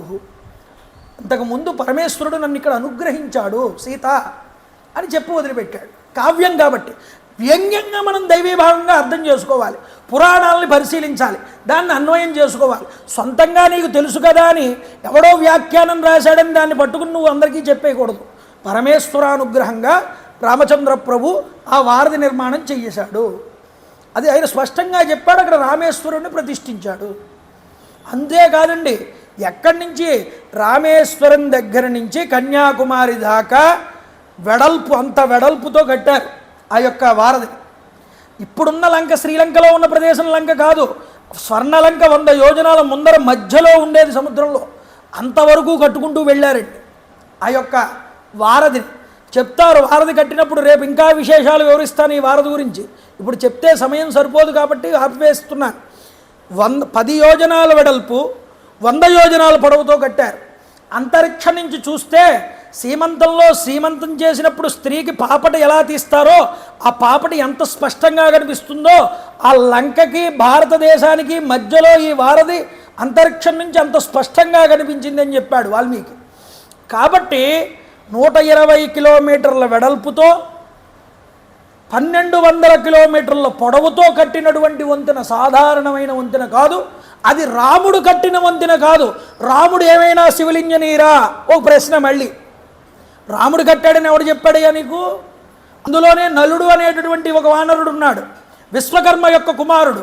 విశ్వకర్మ తేజస్సు ద్వారా వానర స్త్రీ యందు పుట్టినటువంటి వాడు. ఆ విశ్వకర్మకి ఎంత శక్తి ఉందో భవన నిర్మాణమునందు ఈ నలుడికి అంత శక్తి ఉంది. అతడే ఒప్పుకున్నాడు నలుడు, అయ్యా నేను నిర్మాణం చేస్తానని. అతడు నిర్మాణం చేశాడు. గడగడలాడుతూ సముద్రుడి పైకొచ్చాడు. అయ్యా సముద్రము కానీ పంచభూతాలు కానీ వాటికి నిర్దేశించిన విధానంగానే ప్రవర్తిస్తాయి, కానీ వాటిని మార్చడానికి వీలుండదు. కాబట్టి నా యొక్క స్థితి ఏమిటి? లోతుగా ఉంటాను, విస్తరించి ఉంటాను. ఇది నా లక్షణం. నా లక్షణాన్ని నేను ఎవరి కోసము కూడా మార్చుకోను.